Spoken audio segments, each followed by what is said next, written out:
Tonight, we are going through every Death Eater, not just the famous ones, not just Bellatrix, not just Snape, not just Lucius Malfoy, all of them. The ones whose names appear in court transcripts buried in ministry archives, the ones who stood in the Department of Mysteries the night Arthur Weasley was nearly killed by a serpent, the ones who sat at long tables in Malfoy Manor while the war was planned over dinner, the ones who patrolled Hogwarts corridors during that final terrible year, who used children as test subjects for unforgivable curses, who burned things and called it progress. This is going to be a long one, because these stories deserve the time. I'll keep the narration slow and calm so you can still drift off to sleep while the wizarding world fills the dark around you. If you've been watching these videos for a while, drop a comment telling me how many nights in a row you've joined us. If tonight is your first time here, just write night 1. I read as many as I can. Now, back to the story. The name Death Eater is not a name Tom Riddle invented immediately. In the beginning, during his years at Hogwarts in the 1940s, his earliest group of followers called themselves the Knights of Walpurgis. There is a medieval, almost ceremonial quality to that name. It has weight and old architecture to it, the kind of name young men who read too much dark history might choose for themselves. But by the time Tom Riddle had finished his transformation into Lord Voldemort, that name had been discarded. The new name was blunter, less romantic, more accurate.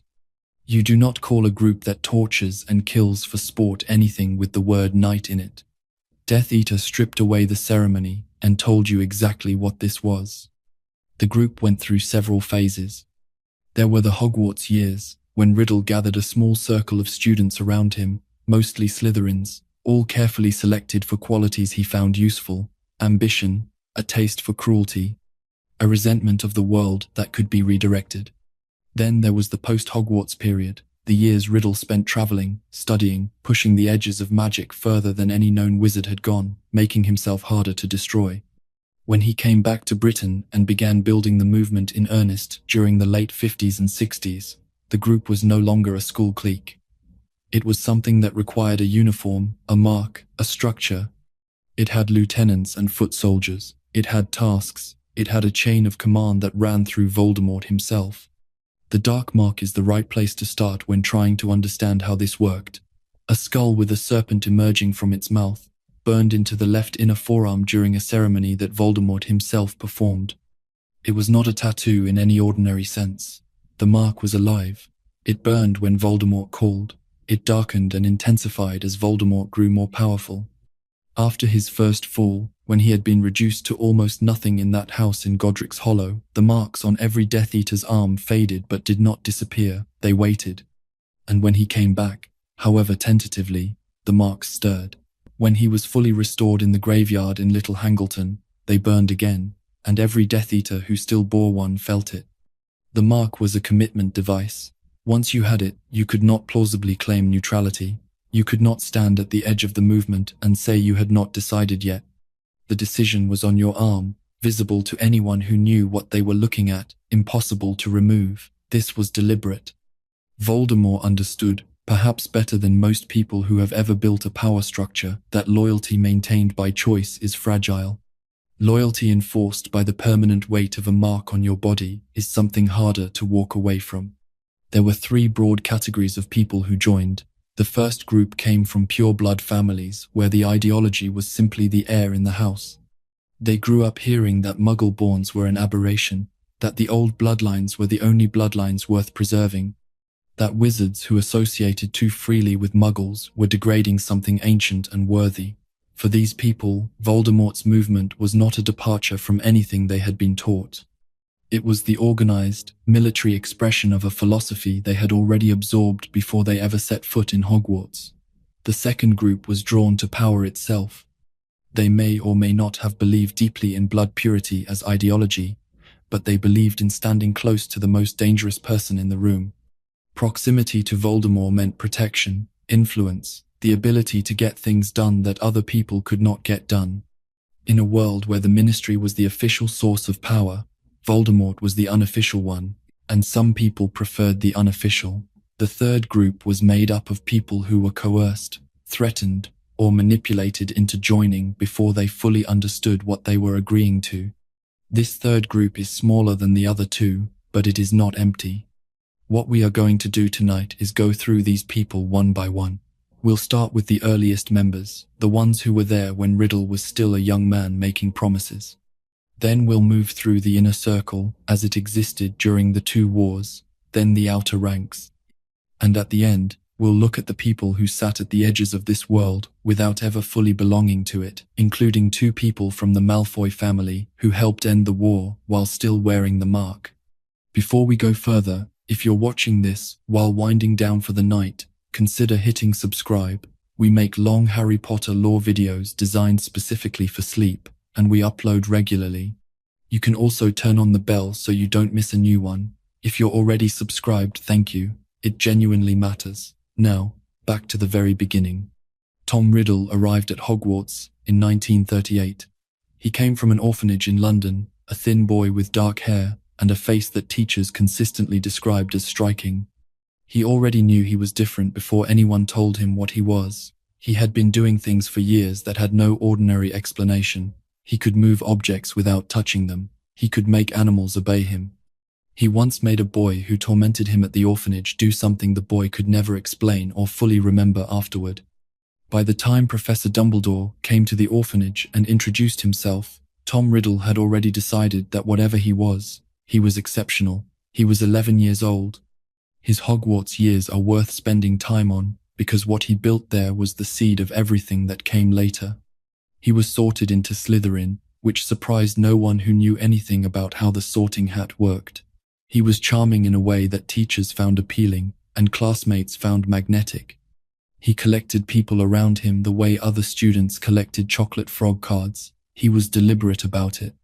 He chose people who had something he wanted: loyalty, money, access, a talent for a particular kind of magic, a family name that opened certain doors. The earliest known members of what would become the Death Eaters were a group of Slytherin students, most of them from old pure-blood families. The names that appear in the historical record from this period include Avery and Lestrange, family names that would appear in Death Eater contexts decades later, suggesting that participation in Voldemort's circle sometimes passed from parent to child. These early followers were not yet marked. The ritual of the Dark Mark did not yet exist. They were simply Tom Riddle's inner circle, a group of teenagers who found him interesting and frightening in equal measure, who agreed with enough of what he said about blood and power to keep following him after graduation. Riddle left Hogwarts in 1945. He had already discovered at least one of his Horcruxes by then, the diary being the one he made earliest, sometime during his school years. He spent a few years working at Borgin and Burke's, the dark artifacts shop in Nocturne Alley. This was not the career anyone expected for the brightest student of his generation, but Riddle used the position to learn, to travel, to visit old families and old collections. And at some point during this period, he returned to the orphanage where he had grown up and killed his father and paternal grandparents, creating another Horcrux from the act. Then he disappeared. He was gone for roughly a decade. Where he went in that time is only partially known. Albania appears repeatedly in accounts of this period. He studied magic that has no name in any textbook. He pushed past the limits that every other witch or wizard had accepted as limits. He did things to himself that changed his appearance, his voice, the quality of his very presence. When he came back to Britain in the late 50s, the young man who had charmed his teachers at Hogwarts was no longer recognizable. What remained was Voldemort. The recruitment of the Death Eaters as a formal, organized group happened during the 60s and into the early 70s. Voldemort was selective, at least initially. He was looking for specific things: pure blood credentials, or at least half-blood status, genuine ability in the dark arts, a convincing degree of commitment, and the kind of ruthlessness that would make a person useful rather than a liability. He held gatherings, recruited through social networks that already existed in the pure blood community, appeared to old families who had been whispering the same things for generations, and offered them the thing they actually wanted, which was not just ideology, but power backed by action. By the time the First Wizarding War reached its worst period in the late 70s and early 80s, the Death Eaters numbered in the dozens. Some were part of the inner circle, people who met with Voldemort directly, who knew his plans, who carried out his most significant orders. Others were part of the broader network, people who passed information, sheltered marked individuals, used their positions in the ministry or in business to smooth the way for things Voldemort wanted done. The structure was not unlike that of any serious criminal or paramilitary organization. A tight center surrounded by concentric rings of involvement, with the outermost ring being people who knew enough to be useful but not so much that they became dangerous to the center. The First War ended on October 31st, 1981. Voldemort went to Godric's Hollow, killed James and Lily Potter, tried to kill their infant son Harry, and was undone by a protection he had not accounted for. Lily's willingness to die for her child created a form of protective magic that Voldemort's killing curse could not penetrate. The curse rebounded. Voldemort, stripped of his body, reduced to something barely alive, fled. What happened to the Death Eaters after that night is a story worth telling in pieces, because they did not all respond the same way. Some turned themselves in. Some claimed they had been under the Imperious curse and had not acted freely. Some went underground and waited. A few continued operating in the chaos of the immediate post-war period, committing acts of violence that would land them in Azkaban even after Voldemort himself had fallen. And a handful of people who had served Voldemort in the shadows spent the following 13 years doing an extraordinarily careful job of pretending they had never been involved at all. We are going to go through each of them now. We start with the one who never stopped believing. Bellatrix Lestrange. She was born Bellatrix Black, the eldest of 3 Black sisters, daughter of Cygnus and Druella Black, raised in the same tradition of blood purity that ran through almost every branch of that family tree. The Blacks were one of the oldest and most prominent pureblood families in Britain. Their motto, toujours pur, means always pure. It was not an ornamental sentiment. It was a governing principle, applied to marriage choices, friendships, business relationships, and the education of their children. Bellatrix grew up in a house where the things Voldemort would eventually say were not radical at all. They were familiar. She had heard versions of this her entire life. When Tom Riddle began recruiting from the pure blood community, he was not introducing foreign ideas to families like the Blacks. He was arriving as the person who had finally decided to do something about it. She attended Hogwarts in the 60s, sorted into Slytherin, as were her 2 sisters. Her academic record is not detailed in any source, but the capacity for the magic she later demonstrated suggests she was exceptionally talented from the beginning. She was not someone who needed coaching. She was someone who needed a direction. She received the Dark Mark sometime in the early 70s. By the time the First War was at its worst, she was considered one of Voldemort's most trusted and most capable followers. She was also the most willing. While other Death Eaters carried out their assignments and returned to whatever version of normal life they were maintaining on the surface, Bellatrix did not seem to want a surface life at all. The movement was not something she participated in alongside other things. It was the only thing that mattered to her. She married Rodolphus Lestrange, a fellow Death Eater from another old pure-blood family. But accounts of this marriage from every available source suggest it was a partnership of alignment rather than genuine affection. Bellatrix's real devotion was reserved for Voldemort. Not romantic devotion in any simple sense, but something closer to religious worship. She did not serve him out of self-interest. She did not serve him because she was afraid of him. She served him because she believed in him in a way that bypassed reason entirely.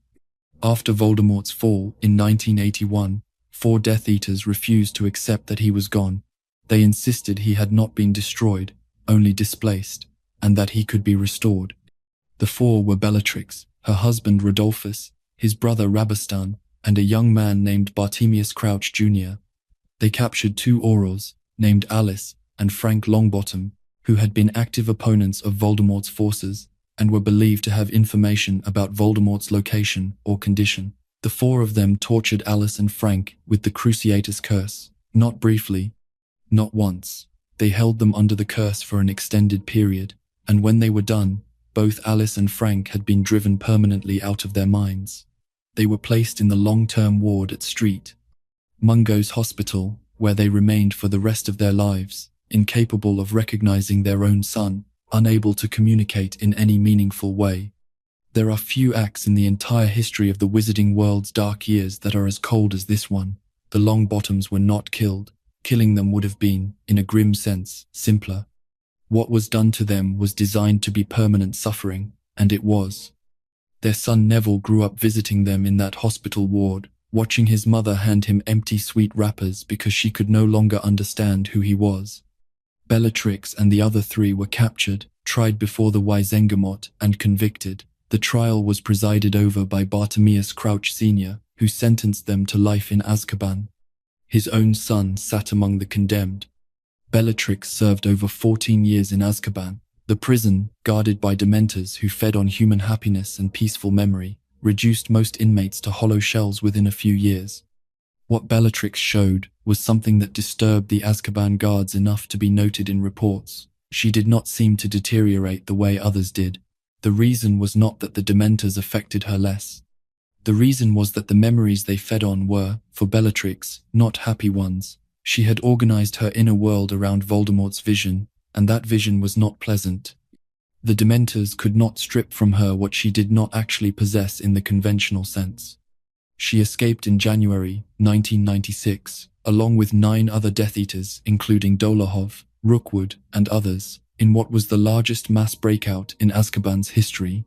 She returned immediately to Voldemort's service. Whatever time in that prison had taken from her body and her face, it had taken nothing from her commitment. In the period between her escape and Voldemort's final defeat, she carried out multiple killings. She killed Sirius Black, her cousin, during the battle in the Department of Mysteries in June 1996. Sirius fell backward through a veiled archway in the Death Chamber and did not come back. She taunted Harry over the death. She destroyed the prophecy orb that Harry had been carrying. She was stopped from killing Harry himself only by the arrival of Dumbledore. She later tortured Neville Longbottom, using the same curse she had used on his parents, to try to force Harry to surrender the prophecy orb, and when that did not work, she used it again simply because she could. She killed and tortured throughout the Second War. She killed Dobby. She tortured Hermione in Malfoy Manor. She sat at Voldemort's right hand at meetings where the fates of people were decided the way you might decide what to have for dinner. She died on the 2nd of May, 1998, in the Great Hall of Hogwarts, killed by Molly Weasley. Bellatrix had just cursed Ginny Weasley and missed, and Molly Weasley stepped forward to face her. The fight lasted seconds. Bellatrix was laughing when the killing curse hit her. Whatever she had expected from Molly Weasley, it was not what arrived. What is most important to understand about Bellatrix, in any serious accounting of her life, is that she was not simply a villain in the theatrical sense. She was a person whose entire emotional architecture had been organized around a belief system from childhood, and who found in Voldemort someone who embodied that belief with a completeness she had never encountered elsewhere. She was loyal to him in a way that no fear could have produced. Fear produces obedience. What Bellatrix had was something closer to the way certain people attach themselves to an ideology or a cause so completely that the rest of their personality recedes. She was not reckless. She was not stupid. She was highly competent. She was feared by people who were themselves frightening, and she chose every step of this path with full awareness of what she was choosing. Her story is not a cautionary tale in any simple form. It is a study in what happens when genuine talent and complete conviction attach themselves to something catastrophic. Rodolphus Lestrange and Rabastan Lestrange. The Lestrange family name runs through the Death Eater network, the way certain family names run through any closed, insular community, as both a credential and a commitment. The family was old, pure blood, and sufficiently wealthy that their involvement in Voldemort's movement was a choice made from a position of comfort rather than desperation. Rodolphus married Bellatrix Black sometime in the late 70s, before Voldemort's first fall. There is no record that suggests this marriage was ever warm. It was a union of two people from compatible families who shared a cause, and beyond that, the accounts of their relationship are thin. Rodolphus was present at the torture of the Longbottoms. He was convicted alongside Bellatrix and sentenced to life in Azkaban. He escaped in the mass breakout of January 1996. He survived the Second War, and he lost his wife at the Battle of Hogwarts. What happened to him after that is not recorded in any source. His brother Rubberstan was similarly involved, a Death Eater from the same period, convicted for the same crime, imprisoned alongside his brother. He too escaped in 96 and returned to service. The two brothers were, in the way that many of the Outer Ring Death Eaters were, not particularly distinctive individually. They were loyal, they were willing to do what was asked, and they were credentialed enough to be trusted. Rubberstan was also part of the group in the Department of Mysteries in June 1995. The most revealing thing about both of them is actually not what they did, but what they chose to do immediately after Voldemort's fall in 81. Most Death Eaters, when confronted with the collapse of the movement they had served, made choices aimed at survival. They turned themselves in, or they hid, or they claimed Imperius. Rodolphus and Rubberstan, along with Bellatrix and young Bartemius Crouch, went out and tortured the Longbottoms. This was not the action of people trying to preserve themselves. This was the action of people who still believed. In the immediate aftermath of what looked to the rest of the wizarding world like a total defeat, these four went looking for a way to continue. That quality, the refusal to accept defeat even when defeat was objectively the situation, is what distinguished the committed Death Eaters from the opportunists. The opportunists fled or surrendered or managed their way to safety. The committed ones kept going. For Rodolphus and Rubberstan, going to Azkaban immediately after Voldemort's fall, under conviction for one of the worst crimes committed during the war, was the price of that commitment. They paid it. Evan, Rosier, and Wilkes. These two names appear in Severus Snape's memories and in Sirius Black's accounts of the First War. They were Death Eaters from the generation that went through Hogwarts in the early 70s, the same generation as Snape and the Marauders. Both were killed by Aurors during the First War, before Voldemort's fall.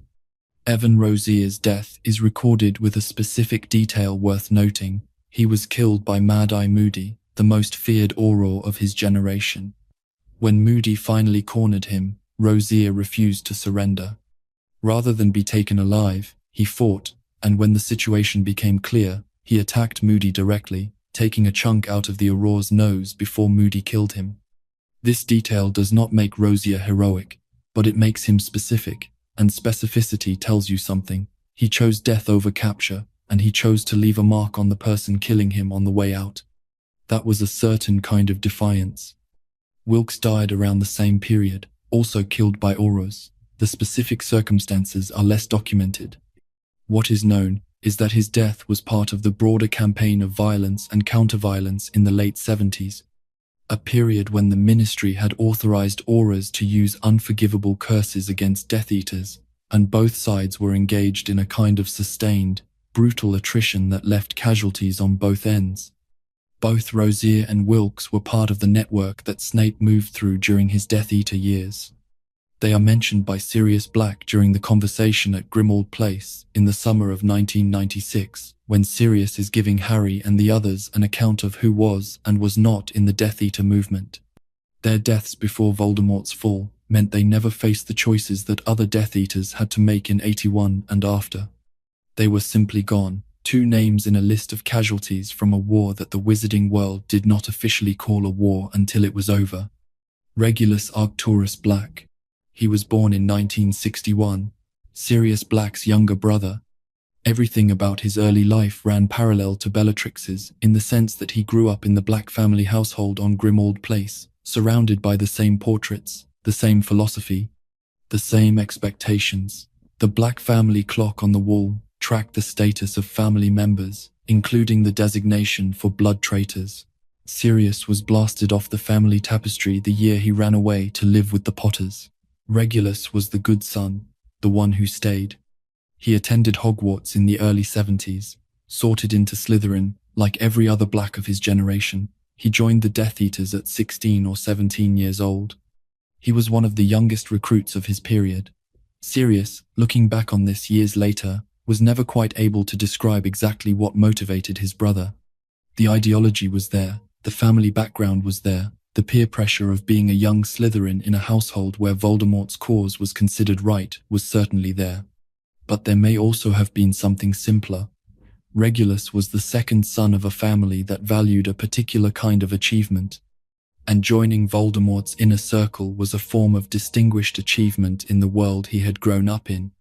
He was given the Dark Mark, he received assignments, fulfilled them. He was, by all accounts, a competent and cooperative follower in his brief time as a Death Eater. And then something happened that changed everything. Voldemort used a house elf named Kreacher to help him hide one of his Horcruxes. The Horcrux was a locket that had once belonged to Salazar Slytherin himself, a heavy gold locket with a serpent on the face, and Voldemort had turned it into a Horcrux at some point during his years of preparation. He hid it in a cave on a sea cliff, in a basin of liquid that could only be accessed by methods that required someone to suffer. To hide the locket in the basin, Voldemort needed someone to drink the liquid in the basin, which induced terrible visions and could not be stopped once started. He used Kreacher. Kreacher drank the potion and was forced to experience whatever the potion made him experience. When it was over, Voldemort left him at the entrance to the cave. He had not killed Kreacher because he did not think house elves mattered enough to bother. Kreacher, bound by the ancient magic that tied house elves to their masters, apparated back to the Black household. He told Regulus what had been done to him. What happened inside Regulus Black when he heard this account cannot be fully reconstructed, but what he did next is one of the most significant acts of individual resistance in the entire history of the Death Eater movement. He ordered Kreacher to take him to the cave. He went to the same cave. He replaced the locket in the basin with a replica with a note inside it addressed to Voldemort. The note read, in part, that he knew what the locket was, that Voldemort was not the only one who had found ways around death, and that he had hidden the real one where Voldemort would never find it. He signed it R.A.B. Then he told Kreacher to take the real locket and leave, and to destroy it. He told Kreacher to go home. And then he drank the potion. He was 19 years old. He had been a Death Eater for only 2 or 3 years. Whatever his entry into that life had been built on, whatever combination of family pressure and ideology and adolescent decision-making had put the mark on his arm, he died trying to undo what Voldemort had done. Kreacher, unable to destroy the locket because it turned out to be indestructible by ordinary means, kept it for decades, along with the memory of the night his young master sent him home. Sirius did not know what happened to Regulus for years. He had written his brother off as a Death Eater who had presumably died in some Death Eater fashion. The truth of it, the full story of what Regulus had actually done and why, came out slowly, in pieces, after the war. Reconstructed from Kreacher's fragmented account and the physical evidence of the fake locket and the note. The locket eventually made its way to Grimmauld Place, where it sat in a cabinet for years as an old and unidentified piece of junk. Mundungus Fletcher eventually stole it. Dolores Umbridge acquired it from him. Harry, Ron, and Hermione eventually stole it from Umbridge during the Ministry infiltration in 1997, carried it for months, and ultimately destroyed it at the pond of the Forest of Dean when Ron, who had worn it longest and suffered most under its influence, drove a sword through it. The Horcrux screamed. Regulus Black deserves a separate accounting from the other Death Eaters in this story because his trajectory went somewhere none of the others went. He joined for reasons that were probably not purely cynical. He served, and then he saw something that crossed a line he had not known he had. He acted on it alone, without telling anyone, without anyone to tell, and he paid for it completely. His name was not spoken publicly as a hero for many years after the war. He died in obscurity, blasted from the family tapestry in spirit even if not in the literal sense, and he did something that contributed, in a chain of consequences, to Voldemort's final defeat. He was 19. To understand the Death Eaters completely, you need to understand Tom Riddle, not just as the finished product, not just as Voldemort, but as the boy who became him. Because the story of how he recruited is inseparable from the story of who he was. And who he was started in an orphanage in London during the 1930s with a child who knew he was different and had no one to help him understand what that meant. His mother was Merope Gaunt, the last of a line that traced itself back to Salazar Slytherin. The Gaunts had once been a powerful wizarding family. By Merope's time they were not. Her father, Marvolo, was an abusive, deluded man who kept his family in a decaying shack in the village of Little Hangleton in a state of poverty and isolation. Sustained by the conviction that their blood was pure and their ancestry was noble, even as the evidence of their actual circumstances contradicted both claims at every point. Her brother Morfin was volatile, quick to perform magic on muggles who irritated him, twice convicted of violations of the statute of secrecy. Merope had nothing from her family except the name and what had been done to her under it. She used a love potion on Tom Riddle Sr., a wealthy muggle from a prominent local family who had no idea she existed. She married him while he was under its influence. She became pregnant.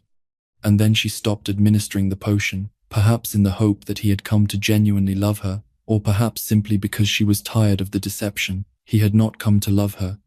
He left, returned to his family, and never went back. Merope died in a charity hospital on New Year's Eve, 1926, shortly after giving birth to a son. She had enough magic left to keep herself alive until the baby was born, and not much more than that.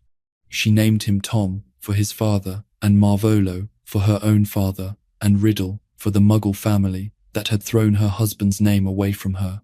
Then she died at the age of 18. The child was placed in Wool's orphanage in London.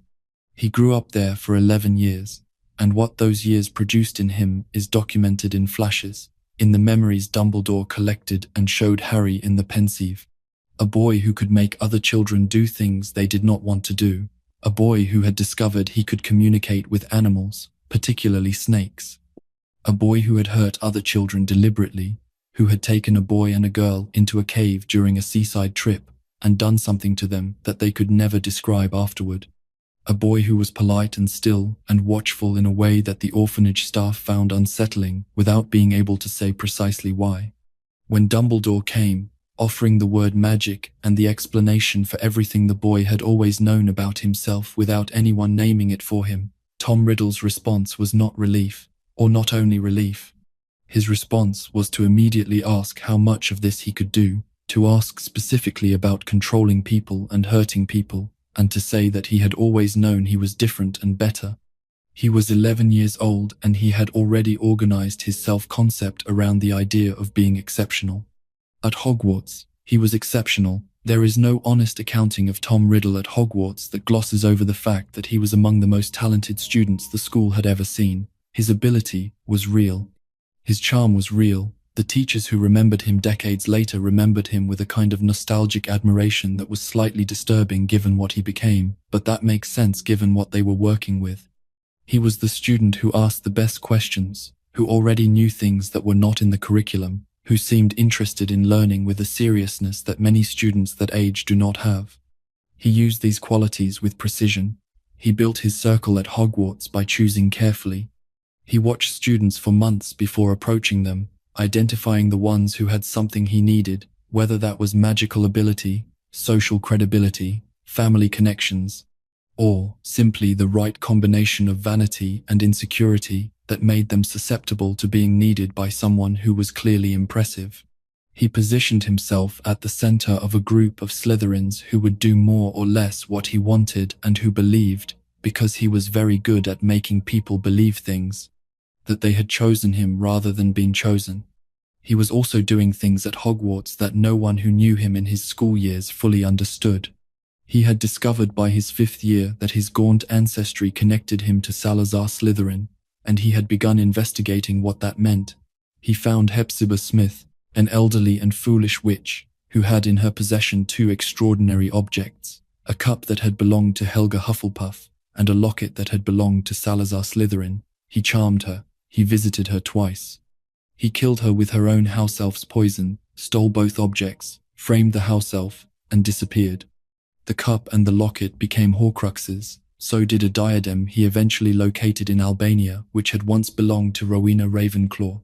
So did a ring belonging to the Gaunt family, which turned out to conceal the Resurrection Stone. So did the diary he had created during his Hogwarts years. So did Nagini, his serpent companion, who was ultimately revealed to have been made into a Horcrux later in the timeline, and so did Harry Potter, unintentionally. When the killing curse that destroyed the Horcrux in Voldemort's own body rebounded and tore a fragment of Voldemort's soul free and lodged it in the only living thing in the room, a 1-year-old boy. The Horcrux project is inseparable from the Death Eater story, because it explains what Voldemort was actually trying to accomplish and why he recruited the way he did. He was not building a movement that he expected to outlast him. He expected to outlast the movement, and the movement was a tool. Each Horcrux was a key. Each Death Eater was an instrument. The ideology was real to the people who believed it, but to Voldemort himself, the ideology was primarily a recruitment mechanism. He believed in pure blood supremacy about as much as he believed in anything that was not directly related to his own survival. He had split his soul 7 times.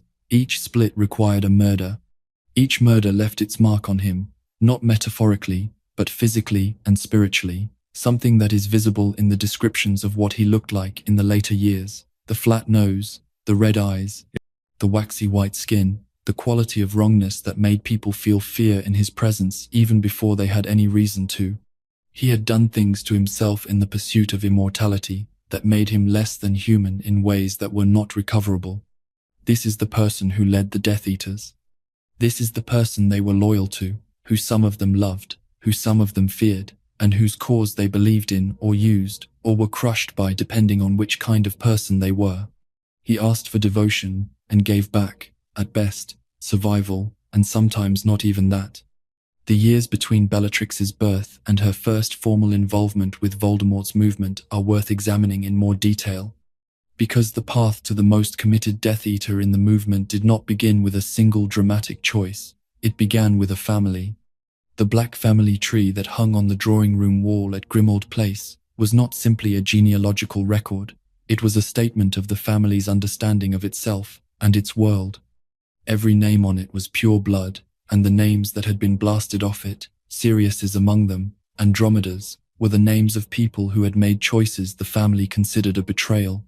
Andromeda married a Muggle-born wizard named Ted Tonks and was removed. Sirius ran away to the Potters and was removed. The message the wall carried was consistent. Blood was the measure of everything, and deviation was permanent. Bellatrix grew up inside this understanding. She was the eldest, the one who would carry the family line forward in the most conventional sense. She was educated at home in the family's values before she ever reached Hogwarts, and when she arrived at the school she arrived already knowing, in the clearest terms available to a child, what kind of witch she was supposed to become.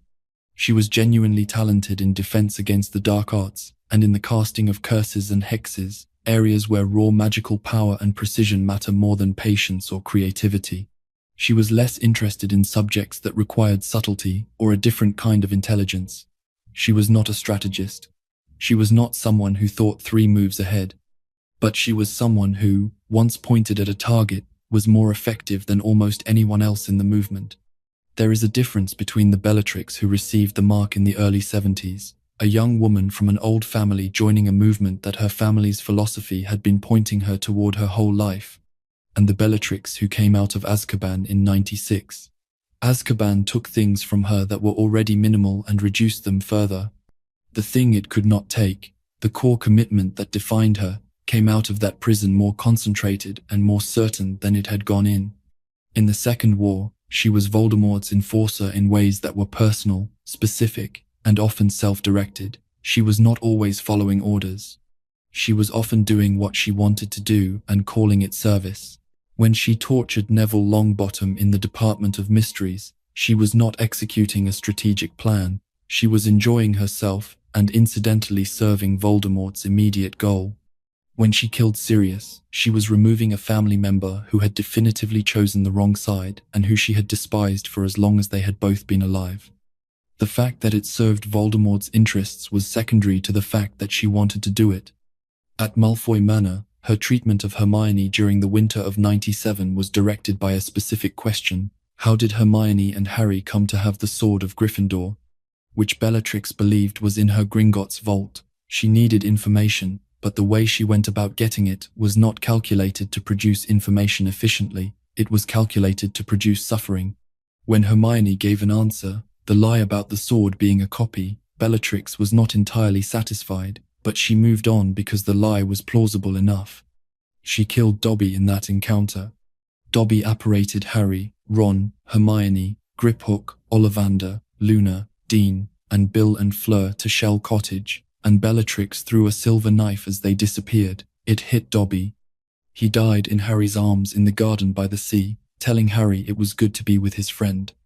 Bellatrix had killed him as a parting shot, without particular thought, the way you might throw something at a car window as it drives away.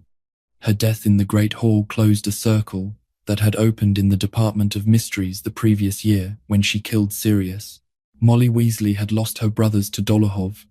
She had watched her son nearly die twice, her daughter nearly die once, and she had spent the entire night of May 2nd watching everyone she loved fight for their lives. She stepped in front of Bellatrix Lestrange with a kind of clarity that came from having lost too much to be afraid of losing anything more. The duel between them lasted seconds. Molly's killing curse found its mark. Bellatrix died laughing, and then she was gone. The laughter is the detail that stays. Even in the last second of her life, facing someone she had not taken seriously as an opponent, she could not be afraid, or she would not be. Whether that was genuine fearlessness or a refusal to show anything that could be read as weakness, it was the last thing she gave anyone. The Black family relationship between Sirius and Regulus is worth more attention than it usually receives, because what Regulus did in the cave took more than personal courage.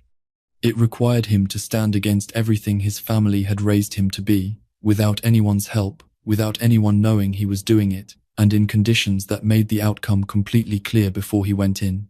Sirius and Regulus were not close by the time Regulus joined the Death Eaters. Sirius had run away to the Potters when he was 16, in 1974, and the break with the family was total. He was off the wall, gone, irrecoverable in the family's eyes. Regulus, who had been the younger brother watching his family's reaction to everything Sirius did, had absorbed the lesson. This was how you got erased. What Regulus chose instead was to be the son who stayed, who wore the Slytherin colors, who received the dark mark, who gave his parents what Sirius would not.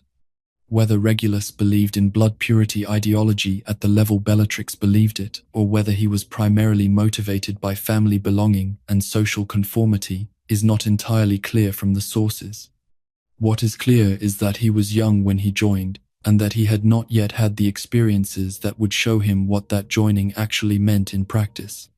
Creature was the experience that showed him.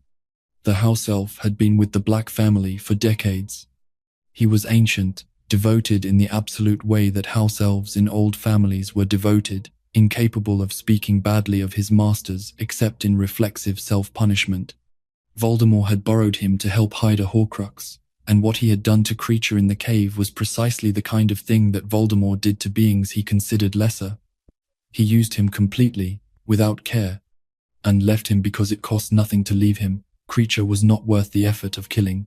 When Regulus saw Creature, after the cave, when he heard the account of what had been done to him, the ideology he had grown up in ran directly into something that his personal experience could not square. Creature was his family's elf, he had known him all his life, and Creature had been taken by the person Regulus had pledged himself to, used in a way that caused real suffering, and left in the dark. That was what the Master required of his followers. Regulus had been inside the Death Eater movement long enough by this point to have a clearer picture of what it required and what it produced. He had been given orders he had carried out. He had seen what the movement did to people it considered acceptable losses, and now he had seen what it did to Creature. He ordered Creature to take him to the cave. He did not tell anyone else. He did not go to Dumbledore. He did not attempt to use the information as leverage for his own protection. He simply went. He had the presence of mind to bring a fake locket and a note, which means he planned the trip with some care. He was not acting on impulse. He was acting on a decision he had made, clearly and deliberately, about what he was going to do.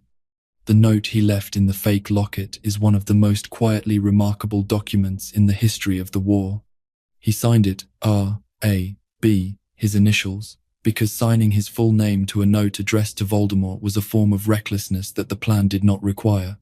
He told Voldemort that he knew what the locket was, that Voldemort was not as far beyond death as he believed, and that the real Horcrux would be destroyed before Voldemort could die. He wrote this, knowing he was going to die in the cave, to the person whose movement he had joined as a teenager and was now actively working against as a young adult. He was 19 years old, and he left a note for the Dark Lord in a fake locket at the bottom of a lake, and then he drank the poison. Years later, when Harry read the note and understood who R.A.B. was, and when Creature finally told his complete account of that night, the shape of it became clear. Regulus Black had not died a Death Eater. He had died destroying one of Voldemort's anchors to life, alone, without witnesses, without anyone to tell. He had died for something real. The fact that it took decades for anyone to find out is, in its way, fitting. He did not do it to be known. He did it because it needed to be done, and he was the only one who knew to do it. Lucius Malfoy. There is a version of Lucius Malfoy's story in which he is nothing more than a coward who bought his way out of consequences after the First War and spent the next 13 years pretending he had never been involved. That version is accurate as far as it goes, but it misses a few things that make him more interesting than a simple portrait of aristocratic hypocrisy.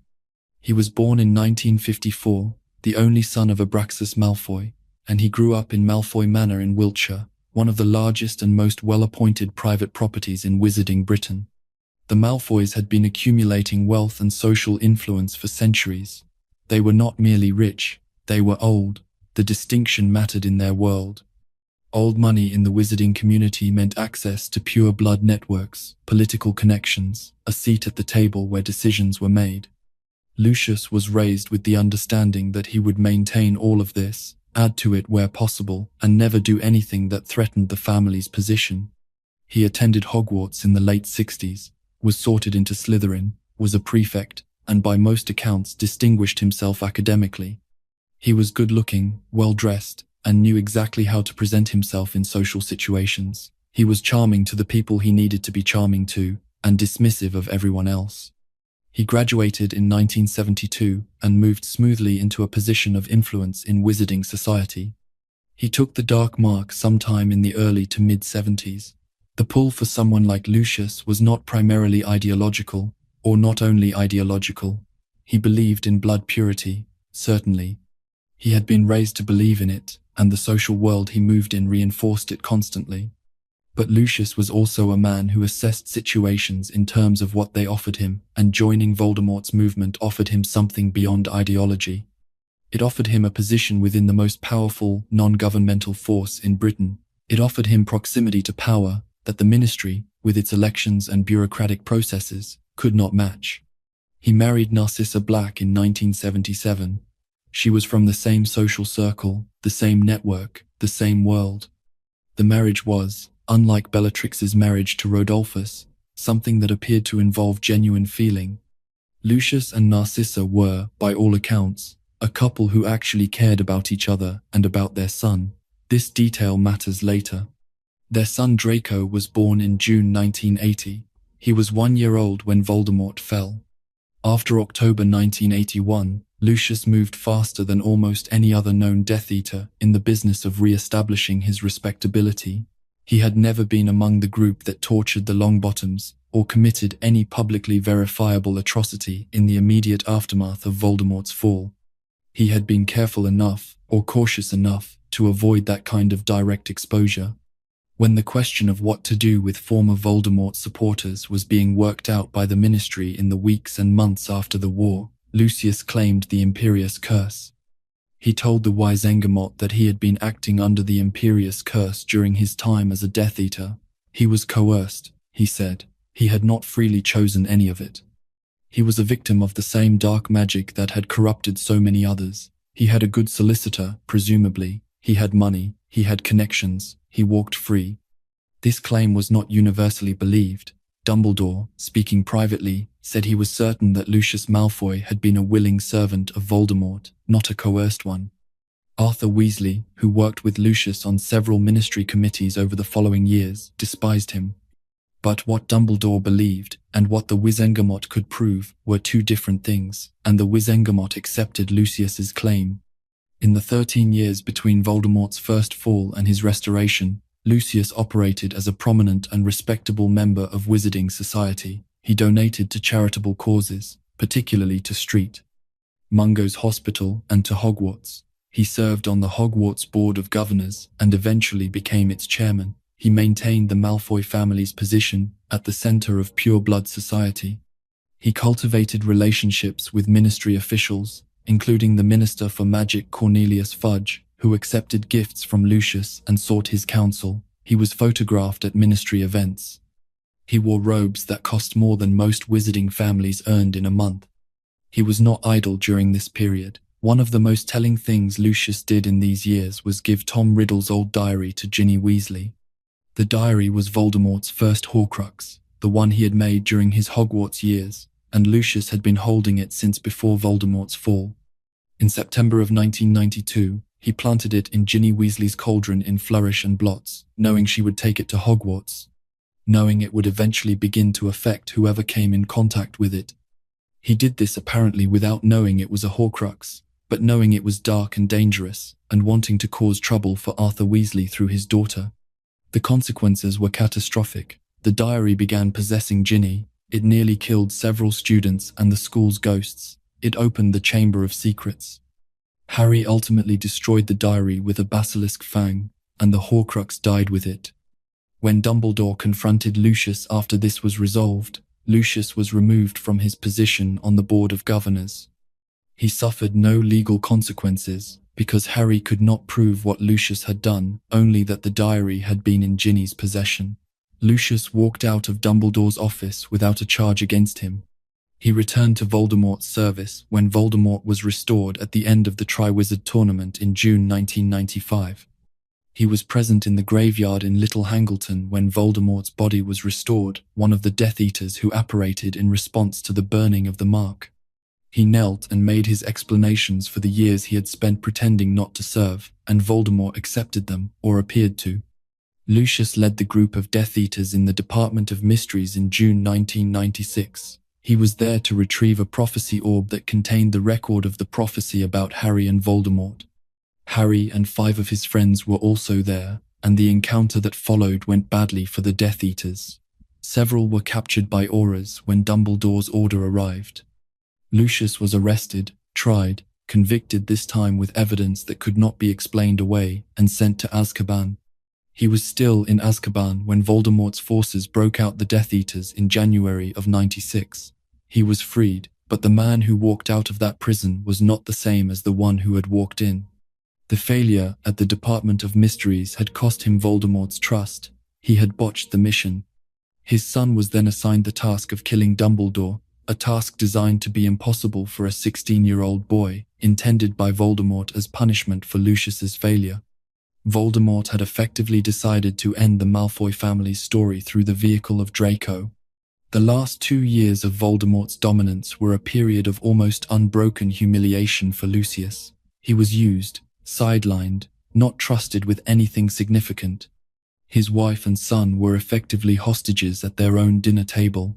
At the Battle of Hogwarts, he was present but ineffective, and he spent most of the battle searching for Draco rather than fighting. He survived. He was not prosecuted after the war, largely because his wife's lie to Voldemort in the Forbidden Forest, a lie that helped Harry survive, was weighed in the family's favor. He spent the rest of his life quietly, stripped of the social position he had maintained so carefully for so long. The arc of Lucius Malfoy is the arc of a man who believed he could serve power without being consumed by it. He was wrong about that, and everything he did to preserve the Malfoy family's safety and status ended up putting that family in exactly the kind of danger he had spent his whole life trying to avoid. We are about halfway through tonight's story. If you're still awake and following along, that's wonderful, and if you've been drifting in and out, that's exactly what this is for. Before we go into the second half, please take a moment to like this video if you're enjoying it. It helps the channel more than you might think. And if you want to come back to this when you wake up and find your place again, just leave a comment. I'll be here. Now, we come to the most complicated story of all. Severus Snape. He was born on January 9th, 1960, in a town called Cokeworth. He lived on a street called Spinner's End. His father was a muggle named Tobias Snape, a man who did not understand his wife or his son, and who made that lack of understanding felt in the way certain people make their unhappiness felt. which is, by spreading it to everyone around them. His mother was Eileen Prince, a witch from a minor pureblood family, who had married beneath her station, at least by the standards of the wizarding world she had come from, and who had ended up in a row house by a polluted river, with a husband who resented her, and a son who watched everything, and said very little. He discovered early that he could do magic, not the accidental, uncontrolled bursts that most magical children produced, but something more deliberate, more aware. He also discovered early that knowledge was a form of protection, and he pursued it with a single-mindedness that children in more comfortable circumstances rarely develop, because they do not need it in the same way. He met Lily Evans when they were both 9 years old. She lived nearby and was also magical, a Muggle-born girl who did not yet know the word for what she was. He did. He had grown up on the edges of the wizarding world, knowing what it was, knowing something about it, and he introduced her to it. They were friends for years. Through the early years at Hogwarts, through the growing divide between them, they were sorted into different houses. He went to Slytherin, she went to Gryffindor. This alone would not have ended the friendship, but it put them in different social worlds at a formative age. The Hogwarts years for Snape were not the years of a boy finding his place. They were the years of a boy who was poor in a school where money was noticed, who was half-blood in a house that valued pure-blood credentials, who was physically ungainly and socially awkward in an environment where those qualities attracted cruelty. And cruelty arrived. James Potter and Sirius Black, two of the most popular boys in their year, made Snape a target. The harassment was not occasional, it was sustained over years, and it went beyond teasing. In the memory that Harry saw in the Pensieve in his 5th year, he watched his father hang a teenage Snape upside down in the air, strip him to his underclothes, and invite the watching crowd to laugh. Lily tried to intervene. Snape, humiliated and furious, called her a mudblood. The friendship ended that day. That moment is one of the most consequential moments in the entire war against Voldemort, and almost no one knew it was happening at the time. The Slytherin house gave him something the rest of Hogwarts did not, a peer group that was not tormenting him, and access to a network of ideas and associations that matched what he had grown up around. Among the Slytherins, his half-blood status was a liability he had to manage, but it was manageable. He was smarter than most of them. His knowledge of the dark arts surpassed that of students considerably older than him. He had spent his childhood reading his mother's books, absorbing things that the Hogwarts curriculum did not cover, inventing spells with his annotations in the margins. He was, among the Slytherins, someone who had something to offer, and they took it seriously. He joined the Death Eaters after leaving Hogwarts. He was 17, possibly 18, when he took the mark. His motives for this are something that multiple people have analyzed and arrived at different conclusions about. There was the ideology, which he had absorbed partly through his mother's world and partly through his Hogwarts peer group. There was the desire for belonging, for a peer group that valued what he had to offer. There was the pull of power at a time when he had none. And there was, possibly, something darker, a resentment of the people who had tormented him for years, and the knowledge that, in Voldemort's world, those people would be on the wrong side of power. What is certain is that he was a Death Eater. He attended gatherings, he received a mark, he was part of the movement. Whatever his internal state was, his external participation was real. And then he overheard a fragment of a prophecy. He was at the Hog's Head in Hogsmeade on the night Dumbledore was interviewing Sybil Trelawney for a position at Hogwarts. The interview was being conducted in a private room upstairs. Snape was in the corridor, listening at the door, and he heard Trelawney enter a trance and deliver a prophecy. The prophecy stated that a child born at the end of July to parents who had defied Voldemort 3 times would have the power to defeat the Dark Lord, and that neither could live while the other survived. Snape heard that much before he was caught and ejected from the pub. He took what he had heard to Voldemort. He was not in possession of the complete prophecy. He did not know who the child was. He could not have known that the child who fit the prophecy's description was the son of Lily Evans. But Voldemort, working from the fragment Snape provided, narrowed it down to 2 candidates, Harry Potter and Neville Longbottom. He chose Harry Potter. When Snape understood what he had done, when it became clear that Lily Potter was the target of the information he had provided, Something broke in him. He went to Dumbledore. He begged for her protection. He offered to do anything in exchange for keeping her alive. Dumbledore listened to this, and then he did something that has been debated ever since. He agreed to help. He also told Snape something with considerable directness, that Snape's love for Lily did not make what he had done acceptable, that he was not a good man simply because he regretted the consequences of his actions, and that if he wanted to mean anything by his guilt, he would have to earn it. He became a double agent. The arrangement was that Snape would return to Voldemort's service as a supposed loyalist, and he would provide Dumbledore with information about what Voldemort was planning. He would also work as a teacher at Hogwarts, close to Dumbledore, and serve as a conduit of intelligence that could be used against the Death Eater network.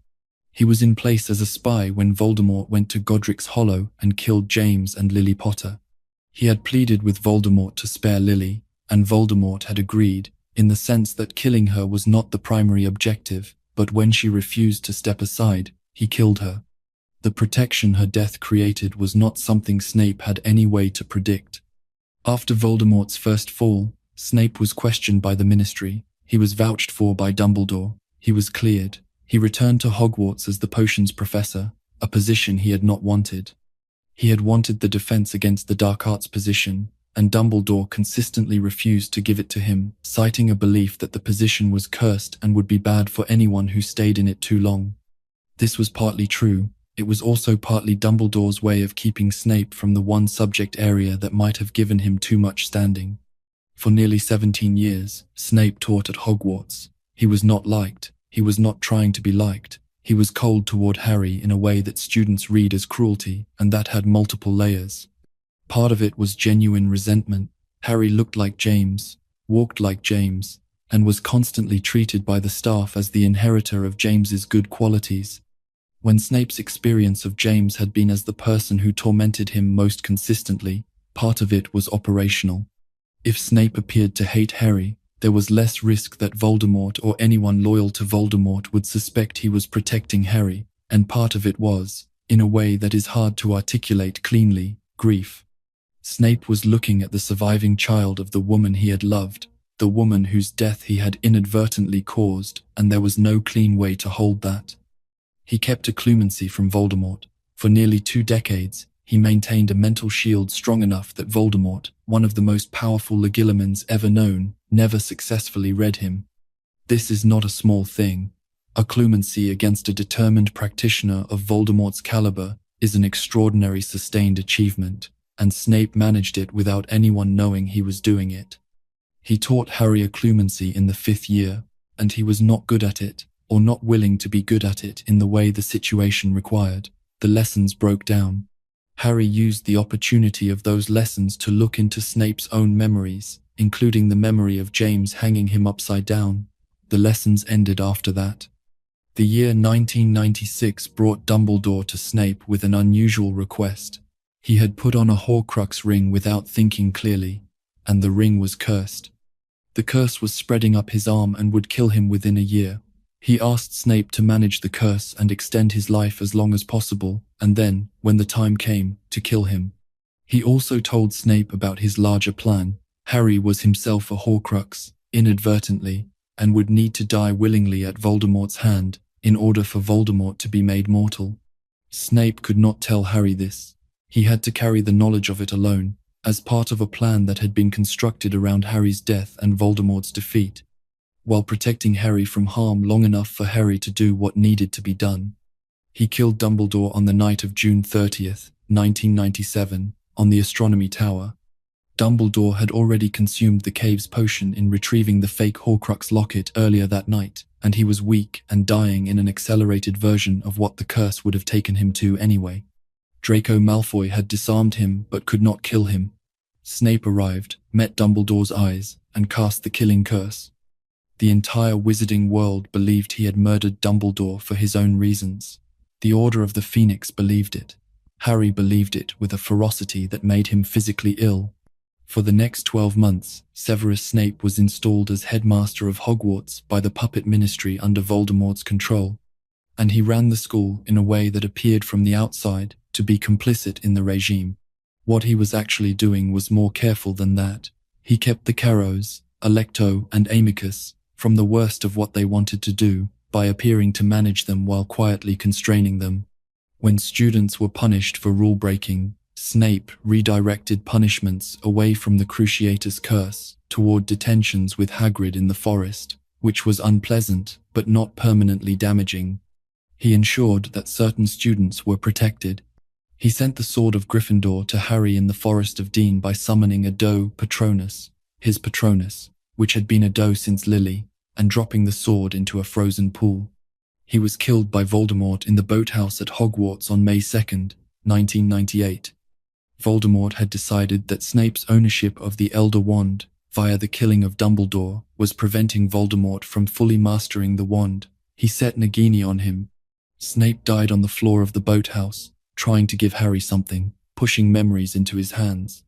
He said, looking at Harry's eyes, which were Lily's eyes, the last thing he said to him. Harry took those memories to the pensieve in Dumbledore's office and watched the whole of it. He watched a small boy and a small girl with red hair meet in a field. He watched years of friendship and a moment of cruelty that ended it. He watched Snape go to Dumbledore in the rain. He watched the doe Patronus conjured in an empty room, moving silver through the dark. He understood what Snape had been for 36 years, and what the doe meant, and why the mark on his arm had not prevented any of it. Snape's story is the most complicated one in this entire account, partly because he was a Death Eater who was simultaneously a spy against Death Eaters, and partly because the reasons behind all of it are not simple and not always sympathetic. He did harm. He was not a kind teacher. He was not fair. He carried resentments that he sometimes visited on children who had nothing to do with the people he actually resented. He was petty in ways that cost students more than they should have cost them. He was also the person who spent 19 years protecting Harry Potter because he loved Harry's mother, and who died for it. Both of these things are true. They do not cancel each other out.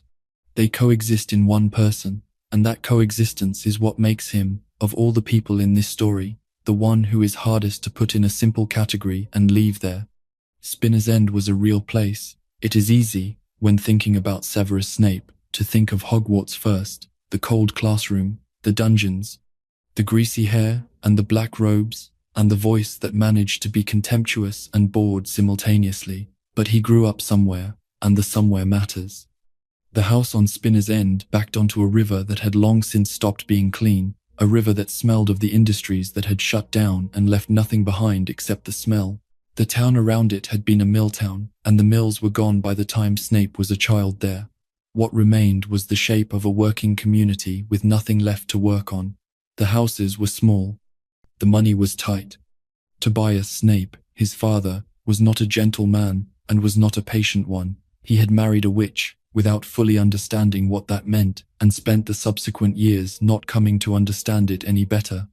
When his wife did magic, when his son did magic, when the world they inhabited developed dimensions that he could not access or comprehend, his response was resentment. He made his resentment felt. The specific forms it took are not fully documented, but the Snape who arrived at Hogwarts at 11 years old was not a child who had been given ease. He was a child who had been given alertness and caution and the habit of watching a room before trusting it. His mother Eileen was a different problem. She was a witch, from a family that had once been prominent enough, but the marriage to Tobias had placed her outside the wizarding community's social networks, and she did not seem to have maintained the connections that might have given her and her son access to that world. She taught Severus what she knew, passed on whatever knowledge a woman in her position could pass on, but she was not able to give him what a more stable and connected family might have provided. Introduction to wizarding society, proper preparation, the kind of foundation that makes a child's arrival at a new world feel like coming home rather than arriving somewhere unfamiliar and uninvited. When Snape met Lily Evans, playing in the overgrown area near both their homes, he already knew more about what she was than she did. He had grown up on the edge of the wizarding world. He recognized what she could do as magical before either of them had the vocabulary for it, and he told her, carefully, what she was. He gave her the word for herself. That gift, the naming of something that had always been there but had no name, is one of the things that made their friendship so significant in his inner life. He had given her something important at a moment when she could not have gotten it from anyone else. In the private accounting of a child who had very little to give, that mattered. The Hogwarts years have been told partly from Harry's perspective and partly from Snape's own memories, and the picture they produce is not flattering to anyone involved. James Potter and Sirius Black were not simply high-spirited boys who occasionally went too far. They targeted Snape specifically and repeatedly, over years, and the content of that targeting was personal in ways that went beyond ordinary school bullying. They chose him because he was easy to hate, strange-looking, from an obviously poor background, brilliant in the wrong kind of way, wearing robes that were clearly second-hand, friendless except for Lily. They made it their business to make his time at school as miserable as possible, and they had the popularity and the magical ability to make that project sustainable over years.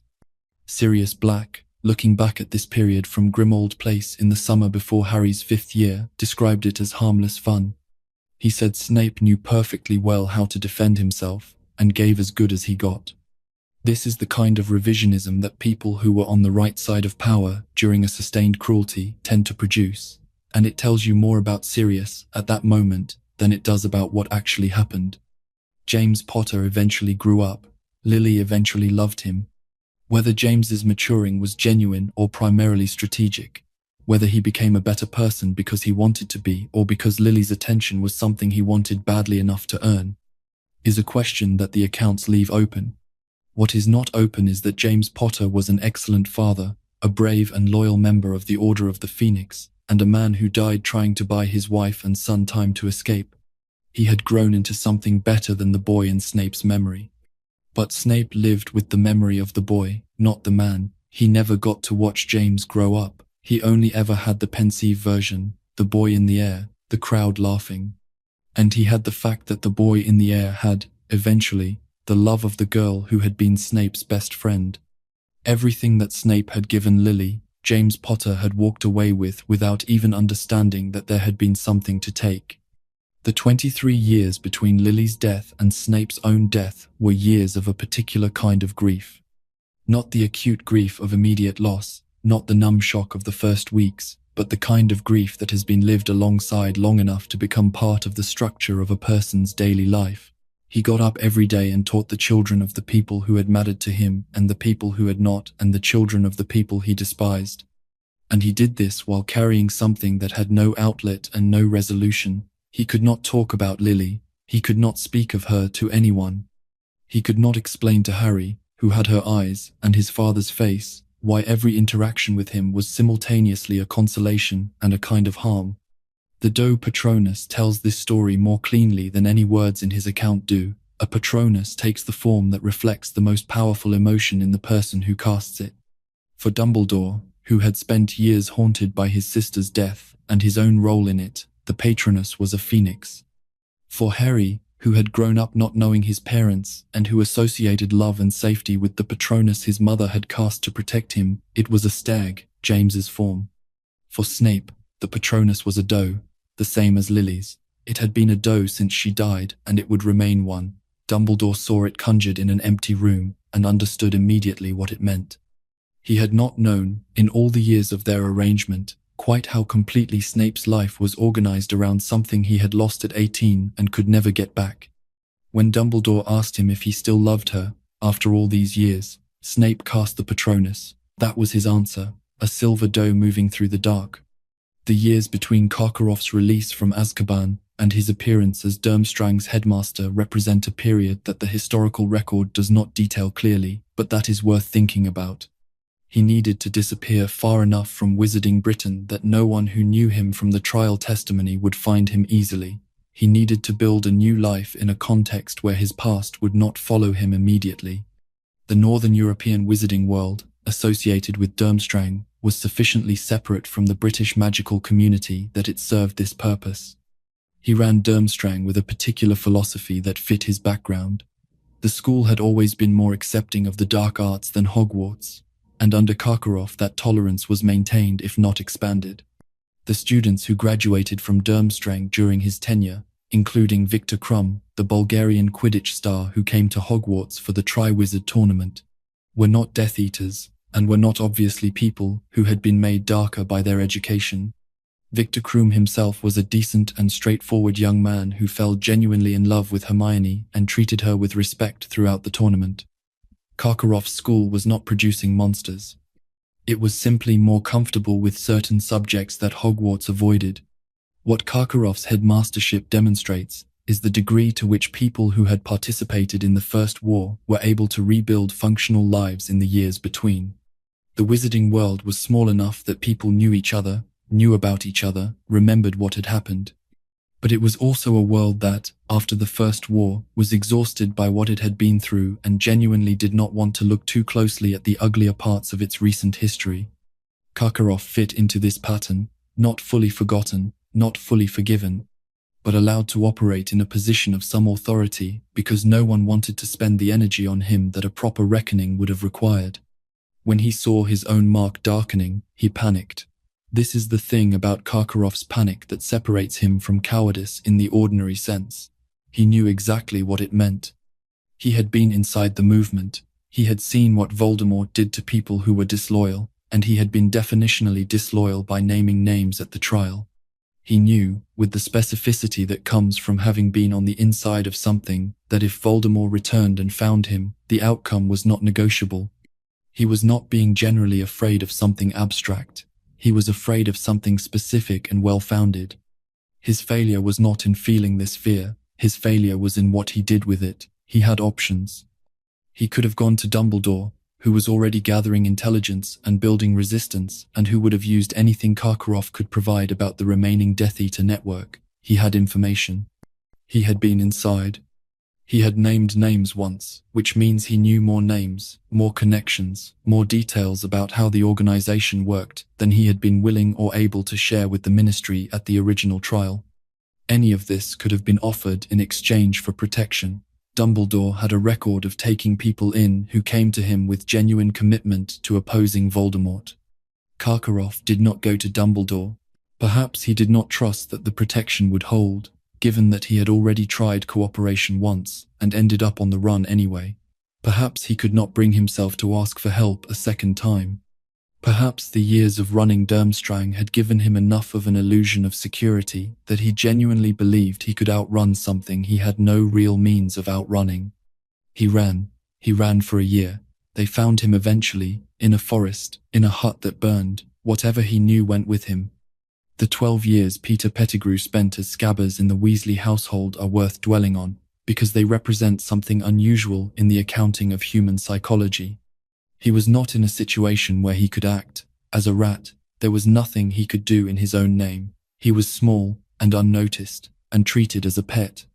He watched a family grow around him, watched children he did not know become children he knew, watched Harry Potter grow from an infant into a boy, and then into a young man who went to Hogwarts and whose name started appearing in the Daily Prophet.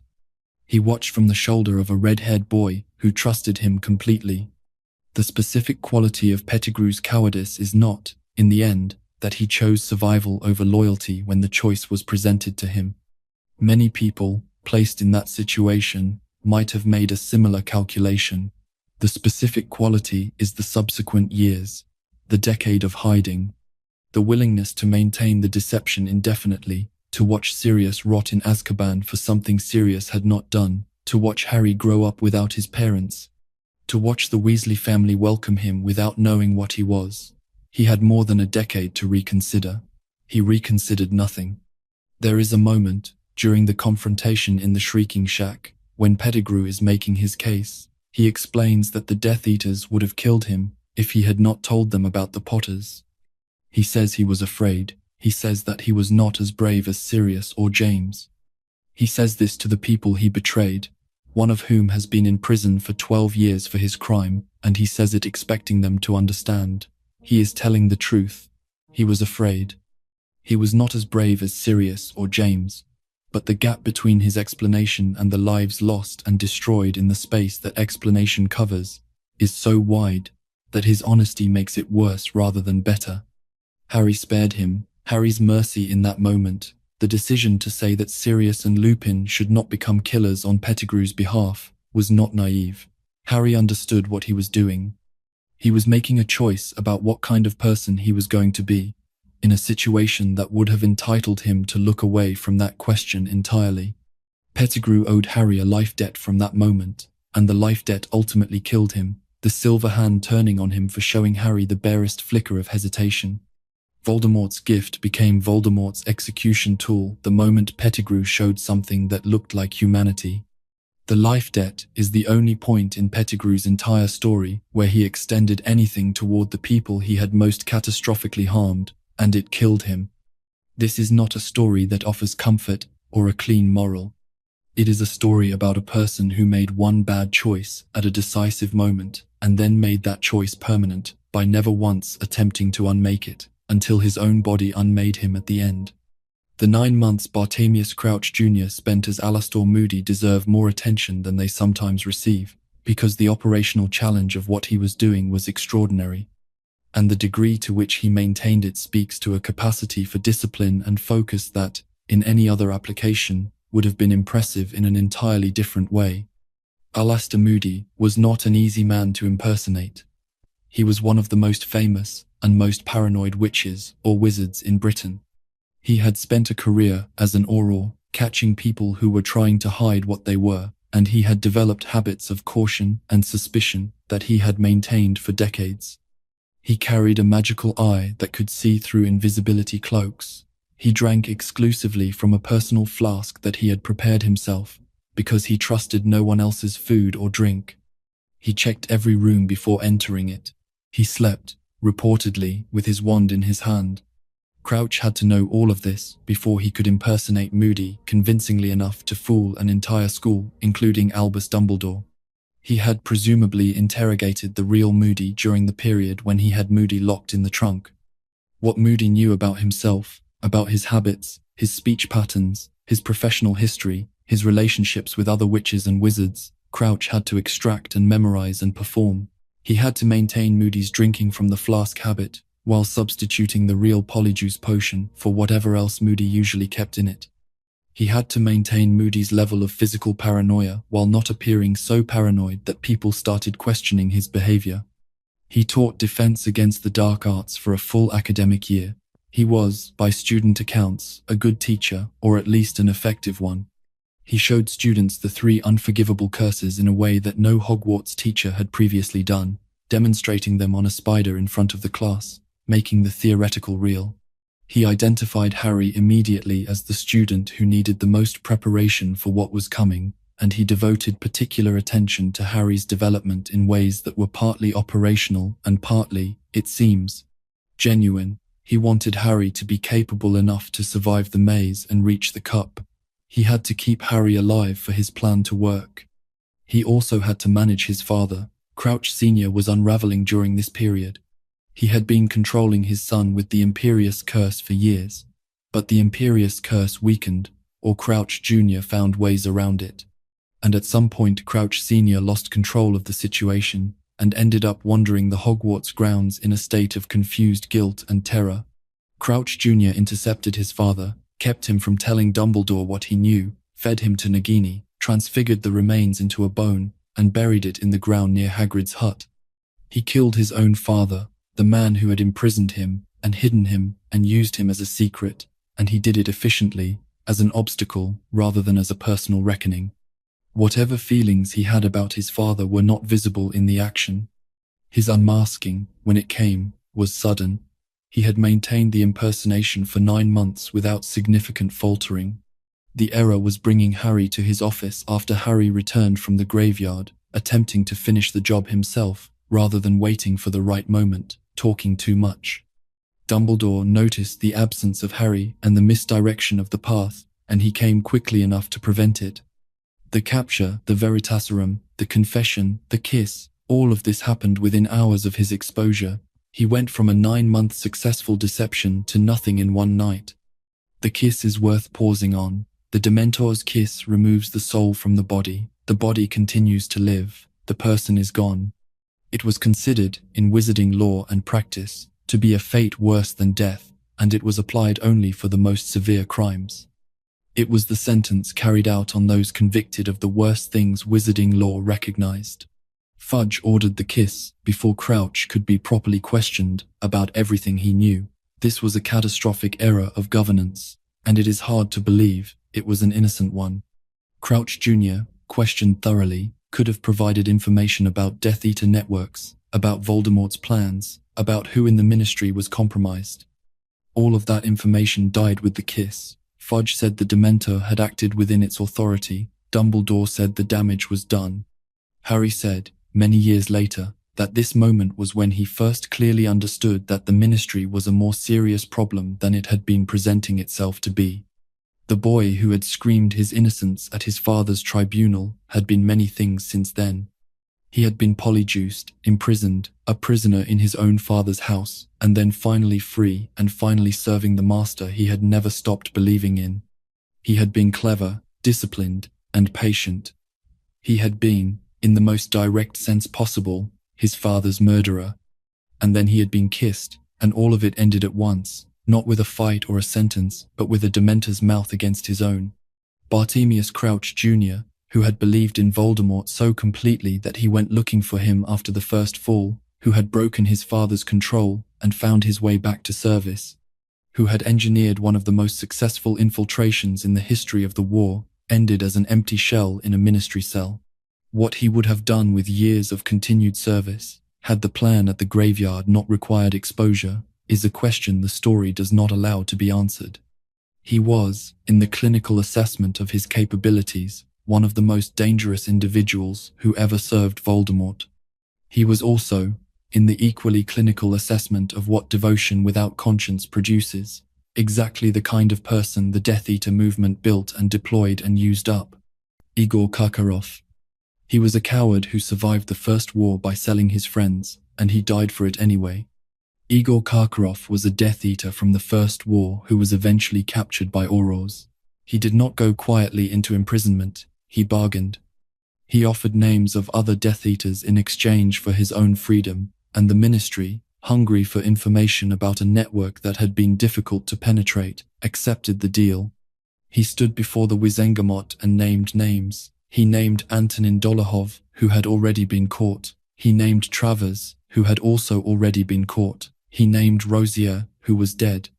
Then, when the Ministry pushed for more, he named people who were not yet in custody.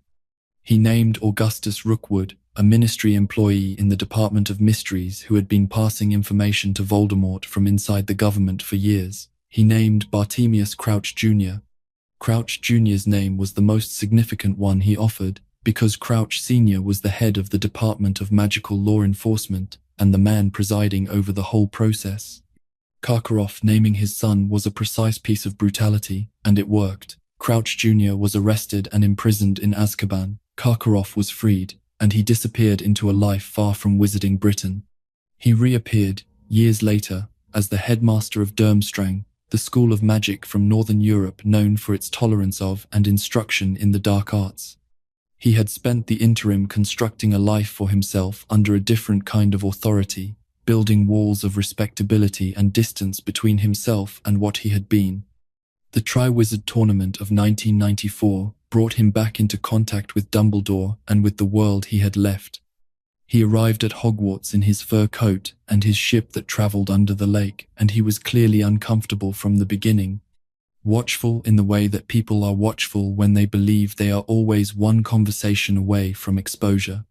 When the dark mark began to burn more strongly on his arm in the autumn of 94, intensifying as events moved toward Voldemort's restoration, Karkaroff noticed it and was afraid. He went to Snape and showed him the arm, asking if Snape felt it too. Snape, who felt it constantly and had been managing that fact for years, acknowledged it and told him little else. Karkaroff's response to the burning mark was not to go to Dumbledore, not to offer his information to the people who were fighting against Voldemort's restoration, but to plan his own escape. He was measuring the threat and calculating how to avoid it. After the events of June 95, when Voldemort was fully restored at the graveyard in Little Hangleton and the dark marks burned bright again, Karkaroff fled.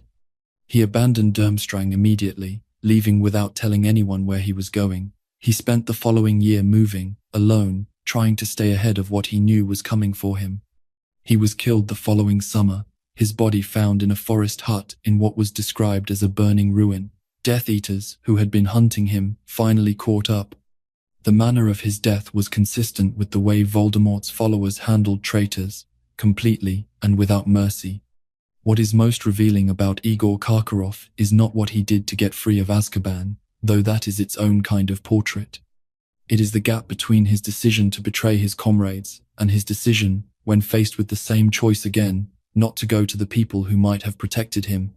He had once been willing to sacrifice everyone else to save himself, but when Voldemort returned, he did not go to Dumbledore, he did not offer what he knew, he ran alone into the dark, and the dark found him. The information he could have given the Order in those months between the summer of '95 and his death might have mattered.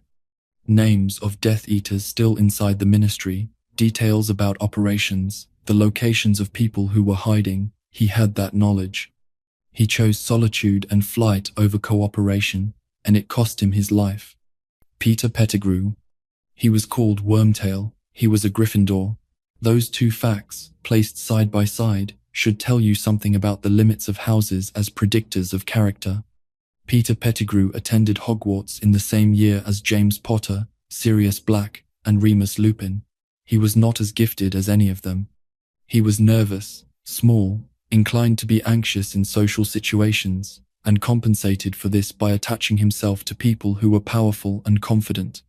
James and Sirius were the most popular boys of their generation, and Peter orbited them the way that a certain kind of person orbits popularity, wanting to be near it, wanting the warmth of it, not always being entirely honest about the conditions under which that warmth was offered.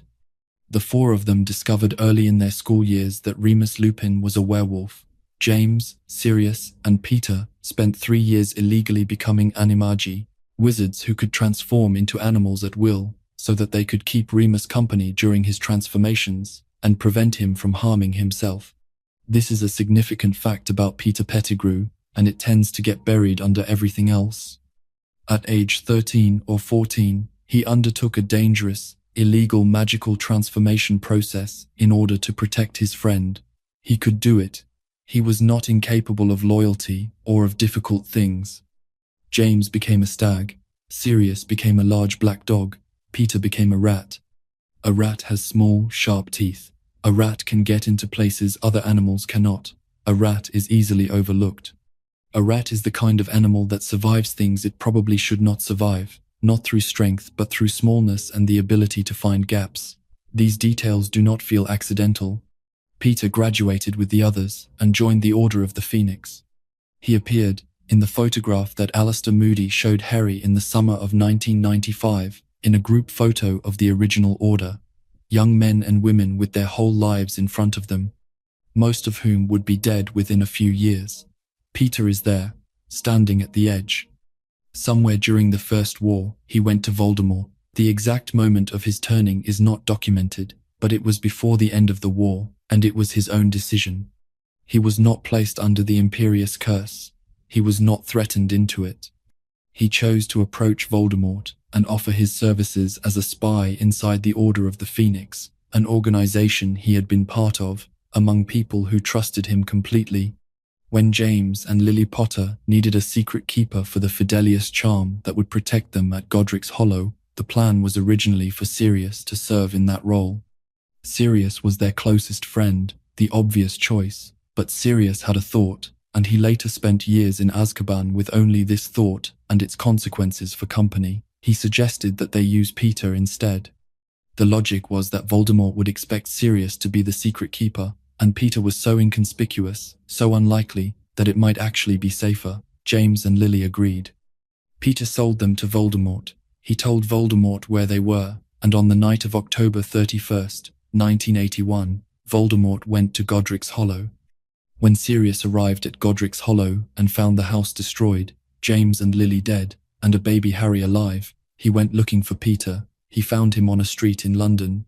Peter, who understood exactly what was about to happen, made his accusation first, loudly, in front of witnesses, screaming that Sirius had betrayed the Potters, that Sirius was the traitor. Then he did something that required more cold calculation than a frightened man usually manages in a crisis. He used his wand to blow up the street behind him, killing 12 muggles in the explosion. He cut off one of his own fingers. He transformed into his rat form, which was too small to be found in the rubble, and he vanished into the sewer system. The murder of 12 people in a public street was attributed to Sirius. The finger was taken as evidence that Pettigrew had been blown apart in the explosion. Sirius was arrested at the scene, covered in debris and laughter, and taken to Azkaban without a trial. Peter Pettigrew, in rat form, made his way to the Weasley family, who found a peculiarly large rat wandering near their property and kept it as a pet.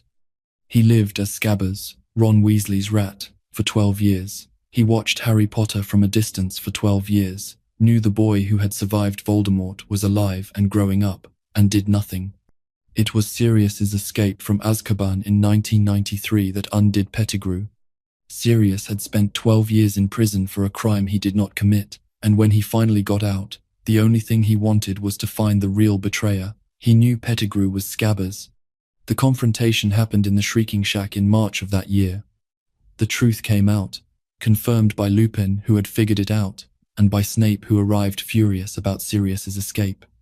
Peter tried every deflection available to him, claiming he had been a spy for his own protection, claiming that the Death Eaters would have killed him otherwise, asking for understanding from the people he had betrayed. Sirius and Lupin moved to kill him.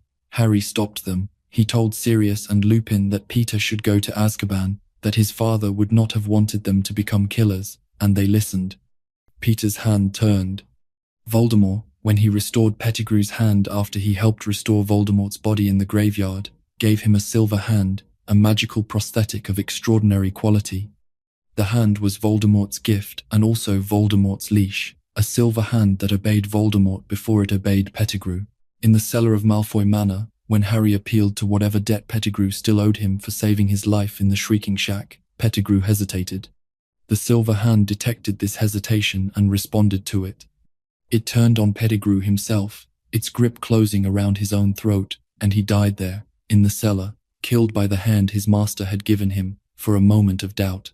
Pettigrew's story is the one that most directly asks the question of what cowardice costs. He was not a great wizard. He was not an ideological fanatic in the way Bellatrix was.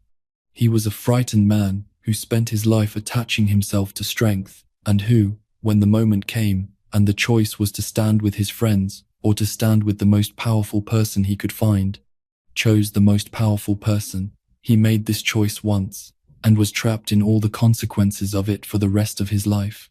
12 years, as a rat, service to a master who despised him, a hand that could kill him if he showed mercy. He had more time to live with what he did than almost anyone else in this story. Bartemius Crouch Jr. He came from one of the most prominent wizarding families in Britain. His father was Bartemius Crouch Sr., the head of the Department of Magical Law Enforcement and the most feared prosecutor of Death Eaters in the period following Voldemort's first rise. His father was the person who authorized Aurors to use unforgivable curses against Death Eaters. His father sent Sirius Black to Azkaban without a trial. His father sentenced Igor Karkaroff in exchange for information. His father, when the evidence was presented, sentenced his own son to life in Azkaban. That sentence is the central fact of Bartemius Crouch Jr.'s story in both directions. He joined Voldemort's movement as a young man.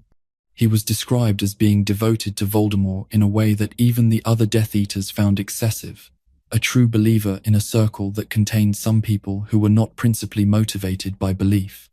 He participated in the torture of Alice and Frank Longbottom, along with Bellatrix, Rodolphus, and Rabastan. When they were captured, he was brought before his father's tribunal. The trial was one of the most uncomfortable public events in the history of the ministry. Crouch Sr. was conducting it with the impartiality that his position required. Crouch Jr. screamed that he was innocent, that he had not done what he was accused of, that his father knew he was innocent. Whether this was genuinely believed by him or whether it was simply what he said because the alternative was worse, is difficult to determine. He was convicted. He was sentenced to life. His mother was dying. She had been ill for some time. She went to Crouch Sr. and asked him, reportedly with whatever force a dying woman can bring to bear, to let her see her son one more time. Crouch Sr. arranged for a visit to Azkaban, and then he arranged something more. He used Polyjuice Potion to swap his dying wife with his imprisoned son. His wife stayed in Azkaban, in her son's place, wearing the appearance of her son thanks to the Polyjuice. She died there shortly after. His son came home. Crouch Sr. then kept his son under the Imperious Curse at their home, a prisoner in a comfortable house rather than a prison cell, under constant magical compulsion. For years, this was Bartemius Crouch Jr.'s existence. His father kept him essentially invisible. The house elf Winky cared for him and kept his secret. At the Quidditch World Cup in the summer of 1994, Winky managed to take him, still under a form of Imperious, to watch the match. In the chaos after the match, when Death Eaters attacked the camping grounds, Crouch Jr. got hold of Harry's fallen wand, and he cast the dark mark into the sky above the campsite. This was the beginning of his unraveling. Winky was found at the scene, unconscious, holding the wand. She was blamed and freed by Crouch, both as punishment and to protect himself. This freed Crouch Jr. from her care without replacing it with anything adequate. He escaped his father's control sometime after this. He found Voldemort, and then he executed one of the most sustained and brilliant deceptions in the history of the wizarding world. He captured Alastor Moody, the legendary Auror, who had been appointed to the Defense Against the Dark Arts position at Hogwarts for the Triwizard Tournament year. He locked Moody in his own magically expanded trunk. He drank Polyjuice Potion to take Moody's form, and then he spent an entire school year as Mad-Eye Moody, teaching defense against the dark arts, guiding Harry Potter through the Triwizard Tournament, manipulating the events of the tournament to ensure that Harry touched the Triwizard Cup, which Crouch had secretly turned into a portkey to the graveyard in Little Hangleton. He did all of this while managing the Polyjuice Potion every hour, maintaining Moody's mannerisms and voice and personality convincingly enough to deceive Dumbledore himself. The deception lasted 9 months. It ended the night Harry returned from the graveyard with Cedric Diggory's body, when Crouch broke cover by attempting to take Harry somewhere to kill him, and Dumbledore and McGonagall intervened. Crouch was given Veritaserum and confessed. Then the Dementor, who was stationed at the castle, summoned by the Minister for Magic Cornelius Fudge, administered the Dementor's kiss on him. The kiss removes the soul from a person's body. What remains is alive in the biological sense. It breathes, its heart beats, but it is empty, permanently. Crouch Jr. was given the kiss before he could be properly interrogated about everything he knew. This was, not coincidentally, convenient for certain people who might have been implicated by what he knew. Fudge insisted the Dementor had acted within its authority. Bartemius Crouch Jr. was the most capable operative Voldemort had in the 1990s. His 9-month impersonation of Moody, conducted from within Hogwarts, was an intelligence operation of extraordinary difficulty. He had an intimate hatred of Harry Potter, whose survival he blamed for Voldemort's fall, and he directed that hatred into a meticulous plan that nearly worked. He also had an intimate hatred of his father, who had sentenced him, and he murdered his father during the year of the impersonation, feeding the body to Nagini, and transfiguring what remained into a bone that he buried in the Hogwarts grounds. The father who had once sent him to prison, and who had then broken him out to give his dying wife a comfort, and who had then imprisoned him again in his own house, ended up dead at his son's hand before his son was 30 years old. Antonin Dolohov. Dolohov is one of the most prolific killers in the Death Eater network. His victims during the First War include Fabian and Gideon Pruitt, Molly Weasley's brothers.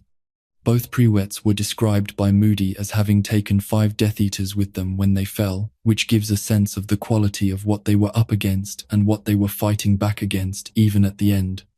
Dolohov was captured and imprisoned in Azkaban. He was named by Karkaroff during the trials, though he had already been caught. He was among the Death Eaters who escaped in the mass breakout of January 1996. He was present in the Department of Mysteries in June of that year. During the battle in the Hall of Prophecy, he cast a curse at Hermione Granger that could not be fully identified. He performed it wordlessly, which made it harder to counter, and it left her incapacitated in a way that, had she not had the presence of mind to keep moving until she lost consciousness, might have killed her immediately. She survived with serious internal injuries and spent the following weeks at Street Mungo's. He fought in the Battle of Hogwarts. He killed Remus Lupin during that battle. Lupin, who had been one of the most effective members of the Order of the Phoenix, died fighting in the corridor of the school where he had once been a student and then a teacher. He was 38 years old. His son Teddy was a few weeks old. Dolohov survived the Battle of Hogwarts and was presumably imprisoned afterward. He carries a body count across both wars that puts him among the most destructive individual Death Eaters in terms of actual harm done. He is not the most famous, and he did not have the inner circle proximity that Bellatrix or Lucius or Snape had. He was a weapon who did what weapons do. The Pruitt brothers matter here. Fabian and Gideon died fighting him and the people with him. Molly Weasley, who was their sister, spent the rest of her life knowing how they died. When she faced Bellatrix Lestrange in the Great Hall at the end of the Battle of Hogwarts, she was not simply a mother defending her daughter. She was the last of 3 children who had lost 2 siblings to this war, standing in the wreckage of a school, finishing something. Fenrir Greyback. He does not have the dark mark. He was never formally inducted into the Death Eater ranks the way others were, and this technical distinction is worth noting only because it reflects a deliberate choice. Voldemort used Greyback, but did not mark him, possibly because giving him the mark would imply a status Voldemort did not want to confer, possibly because Greyback's usefulness lay precisely in his deniability. Greyback is a werewolf. He was bitten as a young man, and rather than try to manage the condition or live with it as a limitation, he committed himself to it as an identity, cultivating it, building a philosophy around it, positioning himself as someone who actively recruited for the werewolf community by biting children. He preferred biting children specifically. He bit them when they were young enough that the transformation would define them before they had any stable sense of who they were. He intended to build a werewolf army, people whose anger at the wizarding society that had rejected them and legislated against them could be channeled into loyalty to him and, through him, to Voldemort. He bit Remus Lupin when Remus was 4 years old. He did it as revenge against Remus's father, Leol Lupin, who had spoken out against werewolves in a professional context and made an enemy of Greyback in doing so. Greyback bit Remus as a punishment for his father's statements. A 4-year-old boy was given a permanent, incurable condition that would shape every aspect of his life from that point on, as punishment for something his father said. He bit Bill Weasley during the battle in the Astronomy Tower in June 97. Bill was not a werewolf because Greyback was not transformed at the time, but the wounds left Bill permanently scarred. His features changed. His appetite subtly shifted in ways that Bill himself had to adjust to afterward. He attacked and killed in the battles of the Second War. He attacked Lavender Brown at the Battle of Hogwarts. She was badly injured. The final status of her recovery is not clearly documented in the sources, though the injuries were severe. What Greyback illustrates in this story is that Voldemort's reach extended beyond the marked circle. He recruited allies from communities that had reason to feel alienated from the wizarding world that he was also attacking, and he used their resentments in the same way he used the pure-blood ideology of the inner circle as fuel. The werewolf community under Greyback was a satellite of the Death Eater network, not identical to it, but inseparable from it during the Second War. Greyback was eventually restrained and presumably imprisoned after the Battle of Hogwarts, though the specific account of his capture is not detailed in the primary sources. Walden McNair. He worked for the Ministry. This is, perhaps, the most important single fact about Walden McNair. Before he was an active Death Eater in Voldemort's Second War, he held a legitimate job in the wizarding government as a Ministry executioner, a member of the Committee for the Disposal of Dangerous Creatures. He carried an axe. His job was to kill magical creatures deemed too dangerous for continued existence. He came to Hogwarts in the autumn of 1993, sent by the Ministry to execute Buckbeak the Hippogriff after Draco Malfoy complained that the creature had attacked him during a Hagrid lesson. He arrived with the committee's representative, a small man with a mournful face, and they examined Buckbeak in the pumpkin patch behind Hagrid's hut and announced their verdict. The execution was scheduled for that evening. He was sharpening his axe in the pumpkin patch when Buckbeak disappeared, rescued by Harry and Hermione using the time turner they had been given for Hermione's expanded class schedule. McNair came to find the prisoner and found nothing. The frustration on his face, described in the account from that night, was not merely professional disappointment. He had been looking forward to it. This quality, the enjoyment of the work, distinguished McNair from Death Eaters who served Voldemort for reasons of ideology or ambition. McNair liked what his work involved. The fact that the Ministry could keep a man like this employed in a position that involved authorized killing for years says something about the Ministry's hiring practices that is not complimentary. He was present in the Department of Mysteries in June 96. He fought in the Battle of Hogwarts. He was eventually overpowered and presumably imprisoned. The Ministry's use of him through the years of Voldemort's first fall, the period when he was presumably not actively serving Voldemort because there was no Voldemort to serve, raises a question that the Ministry never formally addressed. What was he doing between 81 and 95? Who hired him, and what did they know about what he had been before? Augustus Rookwood. He was the spy. Not a spy in the sense of a double agent working against Voldemort the way Snape was, but a spy in the sense of someone who had spent years inside the Ministry of Magic passing information to Voldemort from within the system that was supposed to be defending against him. Rookwood worked in the Department of Mysteries. The Unspeakables, as the department's employees were known, dealt with the most sensitive and least understood aspects of magic: time, space, thought, death, love, prophecy.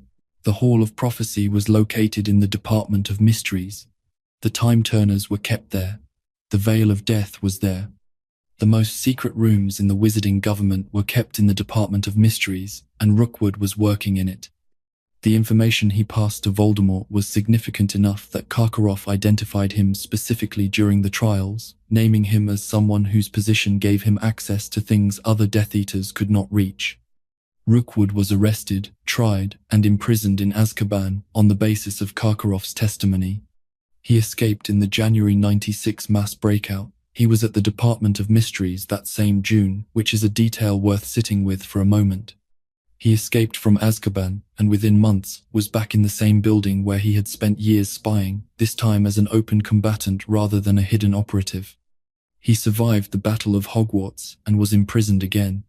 His placement inside the Ministry during the First War represents something that the wizarding world did not fully come to terms with even after Voldemort's defeat.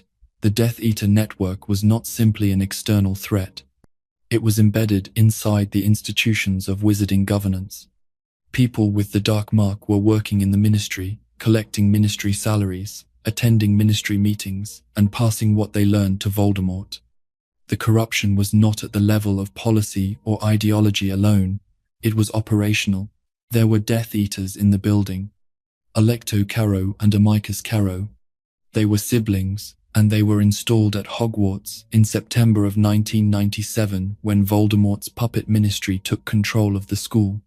Alecto was given Muggle Studies, the class that was normally devoted to helping wizarding students understand the non-magical world. Under Alecto, the curriculum was transformed into a course in Muggle inferiority. Students were required to sit through lessons that presented Muggle-born witches and wizards as thieves who had stolen magical ability that did not rightfully belong to them, that presented Muggles themselves as vermin. Attendance was mandatory. The grade records were submitted to the Ministry. Amicus was given the Defense Against the Dark Arts position, and then the name of the class was changed. It was no longer Defense Against the Dark Arts. It was simply the Dark Arts. The distinction is not subtle. Under Amicus, students were expected to practice unforgivable curses on other students. If a teacher, including a member of the existing Hogwarts staff, objected or failed to cooperate, Amicus went to the headmaster's office, which meant Snape, and things were arranged. The staff who had been at Hogwarts under Dumbledore were not expelled from the school, but they were rendered essentially powerless. The year the Carrows ran those classrooms was the most sustained period of institutional cruelty in Hogwarts' known history. Children were used as subjects for the practice of torture. The youngest students were terrorized into compliance. Students who resisted, who refused to participate, who talked back, who tried to protect younger students, were punished with the Cruciatus Curse. Neville Longbottom was one of the students who resisted most visibly. He was punished repeatedly. He kept resisting. He and Ginny Weasley and Luna Lovegood, who was taken from the Hogwarts Express in the autumn and imprisoned at Malfoy Manor as a hostage for her father's cooperation at the Quibbler, were the three figures who most consistently maintained an organized resistance inside the school, reforming what became known as Dumbledore's Army and using the Room of Requirement as their base. The DA gave students somewhere to go, something to be part of, a reminder that not everyone in the building had accepted what the Carrows were trying to make permanent. Alecto Carrow was on duty on the night that Harry, Ron, and Hermione entered the school in May 98 to search for the final Horcrux. She found Harry in Ravenclaw Tower when he went to look at Rowena Ravenclaw's statue, seeking a clue about what the Horcrux might be, and she pressed the mark on her arm to summon Voldemort. Harry cast the Imperious Curse on her before she could do more. It was the only time in the narrative that Harry used one of the three unforgivable curses deliberately, and he did it without particular hesitation. Amicus arrived and was dealt with by McGonagall, who responded to his suggestion that they hand the students over to Voldemort by casting a spell that knocked him off his feet and sent him into a wall. McGonagall's response to Amicus Carrow in that moment carried 17 years of measured academic restraint behind it. Both Carrows survived the battle and were imprisoned. The Carrows were not tacticians, not ideologues in the sophisticated sense, not bureaucrats managing corruption from within the system. They were the instrument's sharp edge, people who believed in what they were doing and were willing to do it to children, without apology or moderation.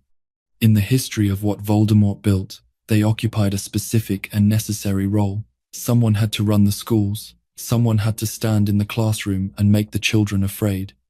The Carrows were glad to be those people. Corbin Yaxley. He was elevated to head of the Department of Magical Law Enforcement when Voldemort's forces completed their takeover of the Ministry in the summer of 97. This was not a position anyone reached by accident. The Department of Magical Law Enforcement was the most powerful arm of the wizarding government, responsible for enforcing the law, overseeing the auras, and managing the apparatus of state power that could reach into any corner of wizarding life. Putting a Death Eater in charge of it meant putting a Death Eater in charge of the police. Under Yaxley's leadership, the department was transformed into the enforcement arm of Muggle-born persecution. The Muggle-born Registration Commission was established, requiring all Muggle-born witches and wizards to register and submit to interrogation designed to establish whether they had stolen their magical ability. The tribunals that examined them were not genuine legal proceedings. They were exercises in humiliation and control designed to identify Muggle-born individuals so they could be imprisoned in Azkaban or tracked. Yaxley was present at the Death Eater meeting at Malfoy Manor in the opening of the final year, the meeting where Charity Burbage, the real Muggle Studies professor, was killed in front of the assembled Death Eaters by Voldemort. He was part of the infiltration of the Ministry that enabled the takeover. He placed the Imperious Curse on Pius Thickness, the head of the department, to clear the way for Voldemort's puppet government. He fought at the Battle of Hogwarts and was imprisoned afterward. Yaxley's elevation to head of the DMLE illustrates how Voldemort's ministry operated. The legitimate ministry did not collapse all at once. It was hollowed out from within, with actual Death Eaters placed in positions of authority while the existing bureaucratic machinery continued to function around them. Files were still processed, memos were still sent. The atrium was still open, the elevator still ran, the oppression was dressed in the clothes of governance. The foot soldiers, Avery, Knott, Mulciber, Crabbe, Goyle, Travers, Selwyn, and others. These are the names that appear at the edges of the record, in court transcripts from the post-war trials, in Sirius Black's accounts. In the periphery of scenes set at Malfoy Manor or in the Department of Mysteries, they were not in the inner circle. They did not have the access or the trust that the core Death Eaters had. But they were there, they were real, and their participation was part of what made the Death Eater network function. The Avery family had at least 2 members serve Voldemort across the 2 wars. The first Avery was one of Tom Riddle's original schoolmates in the Knights of Walpurgis, a companion from the Hogwarts years. Part of the original circle that Tom Riddle drew around himself when he was still called Tom. The second Avery was his son or descendant, a member of the Death Eater network in the 70s, someone who moved through the same social world as Snape and the other Slytherin students of that generation. The continuity is the point. This was not one person making one bad choice. This was a family whose involvement with Voldemort's ideology and organization spanned decades and 2 generations of Death Eaters. Theodore Nott Sr. was his father, one of the oldest Death Eaters in the network, a frail-seeming elderly man who was present at the Department of Mysteries and who was eventually captured during that battle. His son Theodore attended Hogwarts as a member of Slytherin in Harry's year. Theodore Jr. was not a Death Eater, was not marked, was not involved in Voldemort's operations. This is one of the cases where the family background did not produce a second generation of involvement, or at least not documented involvement. Whether that reflects a genuine departure from the family tradition, or simply that Theodore Jr. was young enough that events moved too fast for his recruitment, is not clear. Mulciber appears in 2 forms in the record. There is an older Mulciber, someone who had a reputation even among Death Eaters for particular brutality in the use of the Imperious Curse. Someone who was mentioned by Sirius Black as one of the genuinely feared names in the movement. Then there is a younger Mulciber, someone who was at Hogwarts with Snape and was one of the Slytherins in Snape's immediate peer group. When Snape was on the steps of the Hogwarts Express and Lily challenged him about the company he was keeping, Mulciber and Avery were the specific names she mentioned.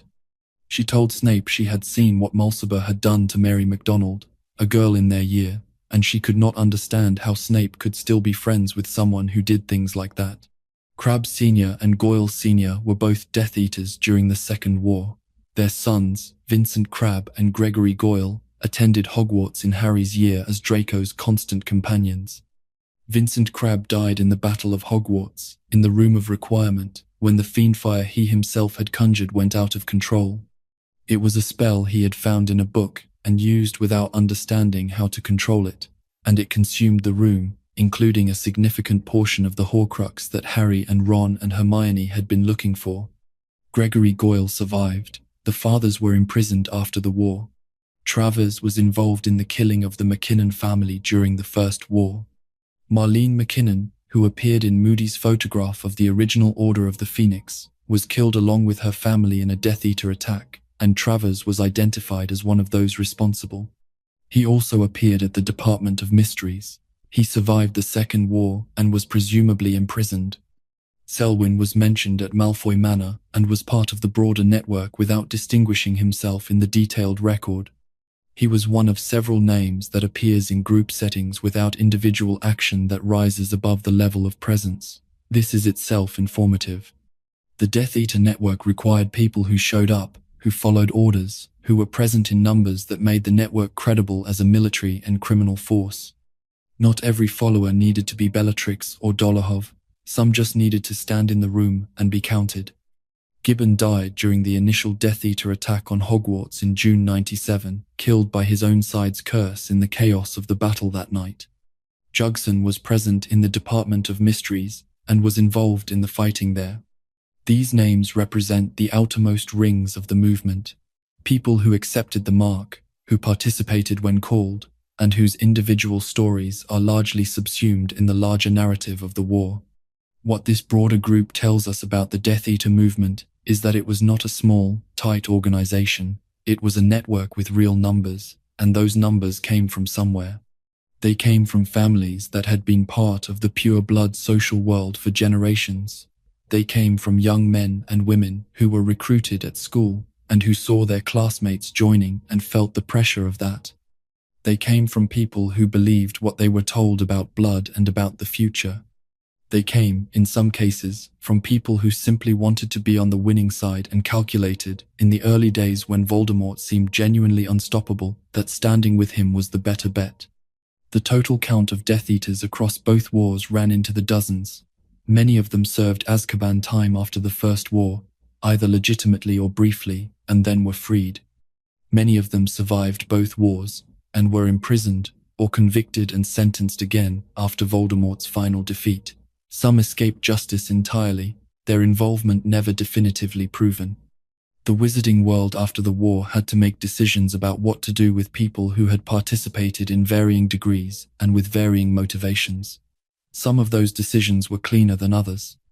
Antonin Dolohov's specific history within the Death Eater movement predates the main accounts that the narrative gives us and is worth reconstructing from the fragments. He was active in the First War, involved in enough serious operations that he was specifically named by Karkaroff as someone to offer to the ministry in exchange for leniency. Karkaroff naming Dolohov was not a significant concession because Dolohov was already captured. This was Karkaroff's way of appearing cooperative while giving nothing away. But the fact that Dolohov was one of the first names Karkaroff produced suggests his reputation within the movement was significant enough that offering him seemed like an adequate gesture. The killing of Fabian and Gideon Pruitt is documented in Moody's account. Both Pruitts were described as fighting men, experienced and capable, and both of them died in an encounter that took multiple Death Eaters to accomplish. Moody described the scene with the respect that auras extended to people who went down fighting against serious odds. Dolohov was among those Death Eaters. He was not working alone, and his victims were not easy targets. After Azkaban and the escape, he returned to active operations immediately. The curse he used on Hermione in the Hall of Prophecy was specifically designed to cause maximum internal damage while being cast non-verbally, which suggests it was something he had developed or refined.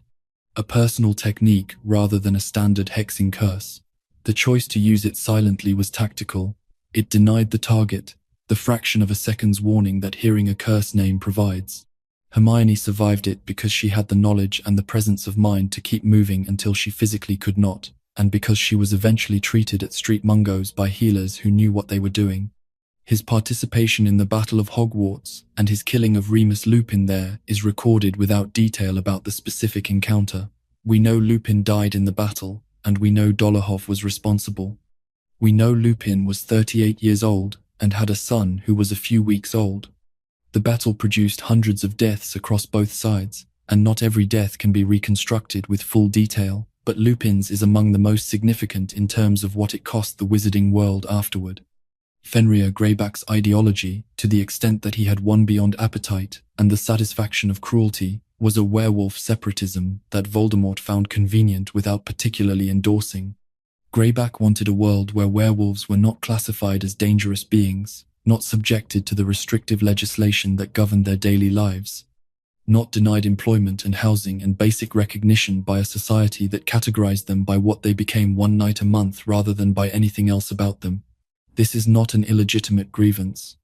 The legislation affecting werewolves in Wizarding Britain was genuinely discriminatory, and it had real consequences for people like Lupin who were trying to live ordinary lives.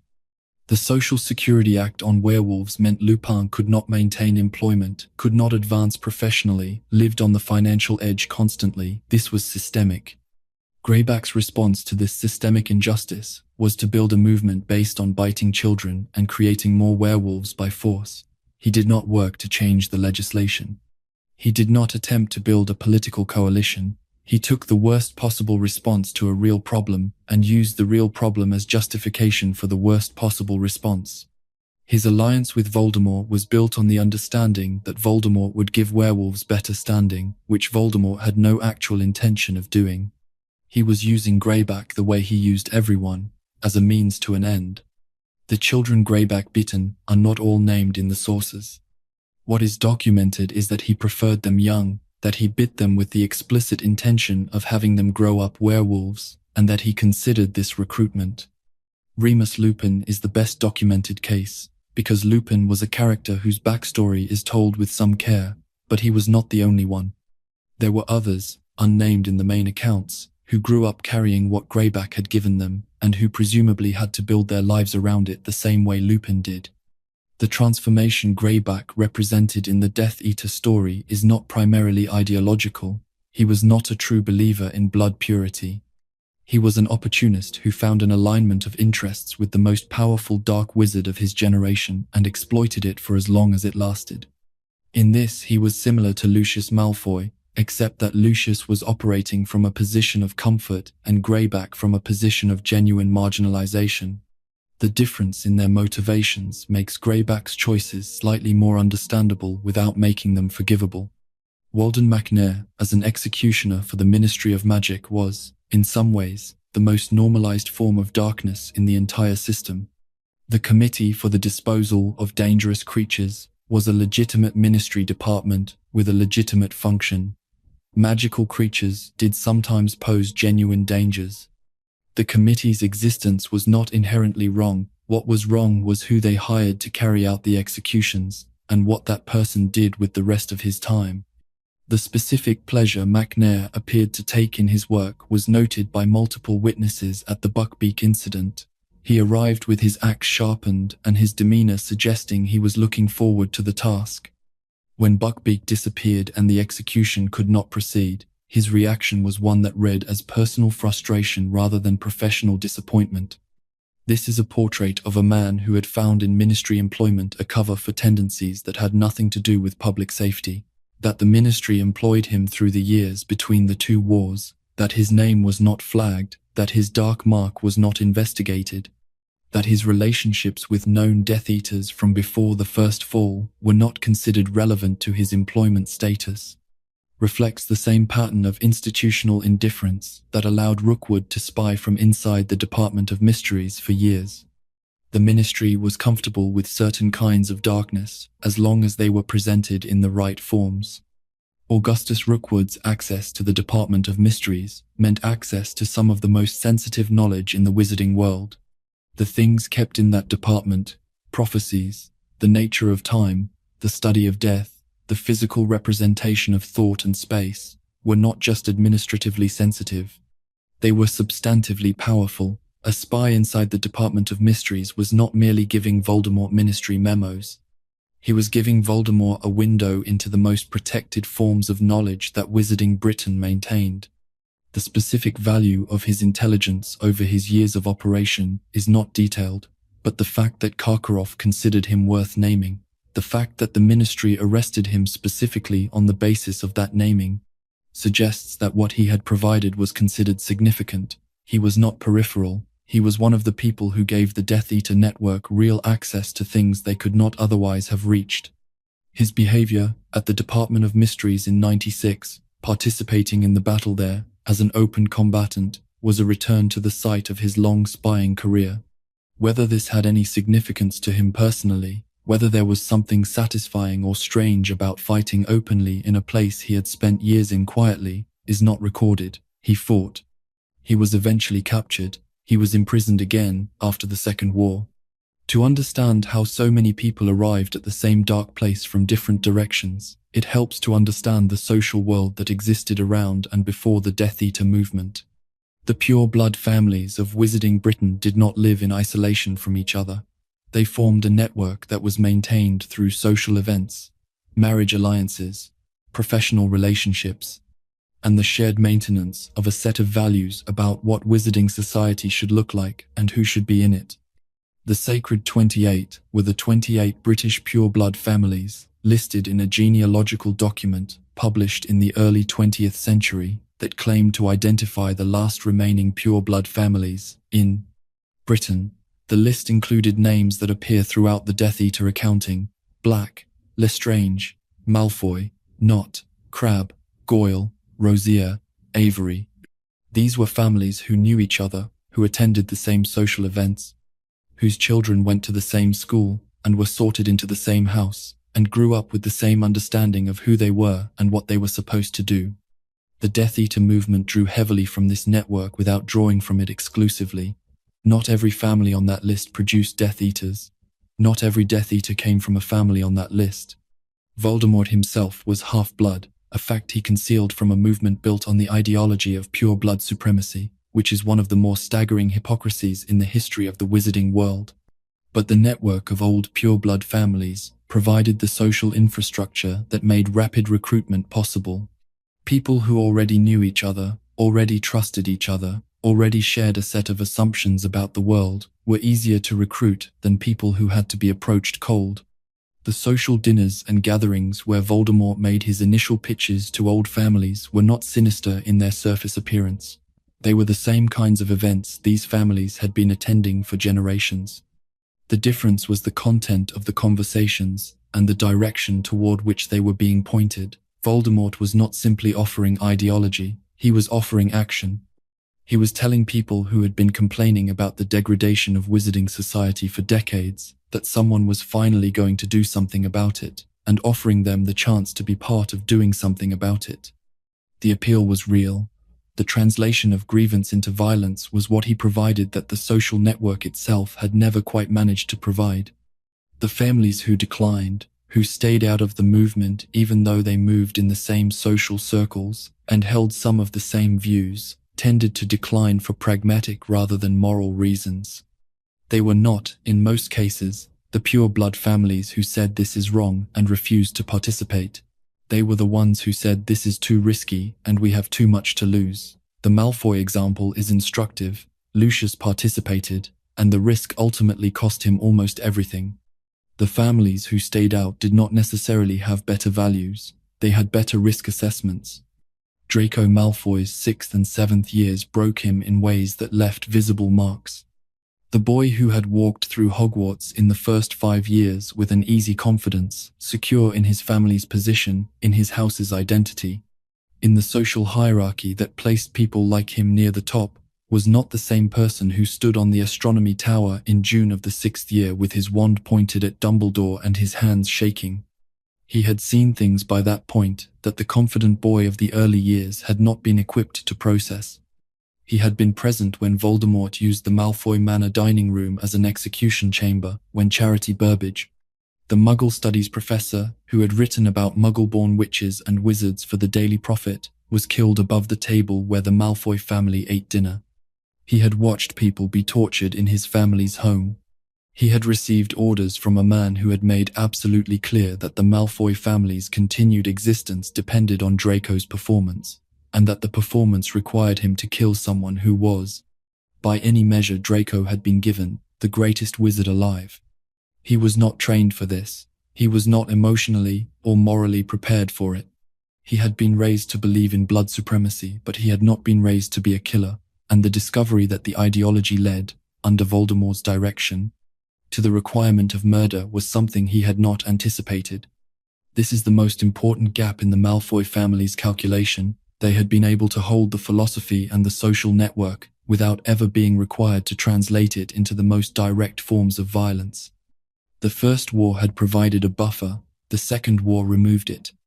His time in the Hogwarts 7th year, the year the Carrows ran the school, is documented primarily through other people's accounts. He was a prefect in the early years and might have been expected to have authority in the school. What authority he had was meaningless against the Carrows and the regime they represented. He moved through that year as someone whose family connection to the Death Eater leadership provided neither safety nor direction, just proximity to violence that he was not causing but was also not preventing. At Malfoy Manor, when Harry, Ron, and Hermione were brought in, the stakes of what Draco was asked to do were enormous. Identifying Harry would have meant an immediate summons to Voldemort, which would have resulted in Voldemort having Harry in his power before the Horcrux hunt was complete, which would have ended the war in Voldemort's favor. Draco's hesitation, his failure to positively identify someone he knew unambiguously, was the narrow gate through which the three of them escaped. He did not help them escape.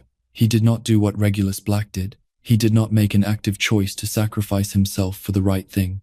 He simply did not confirm what he was asked to confirm, and that negative act was enough, in that moment, to change the course of what followed.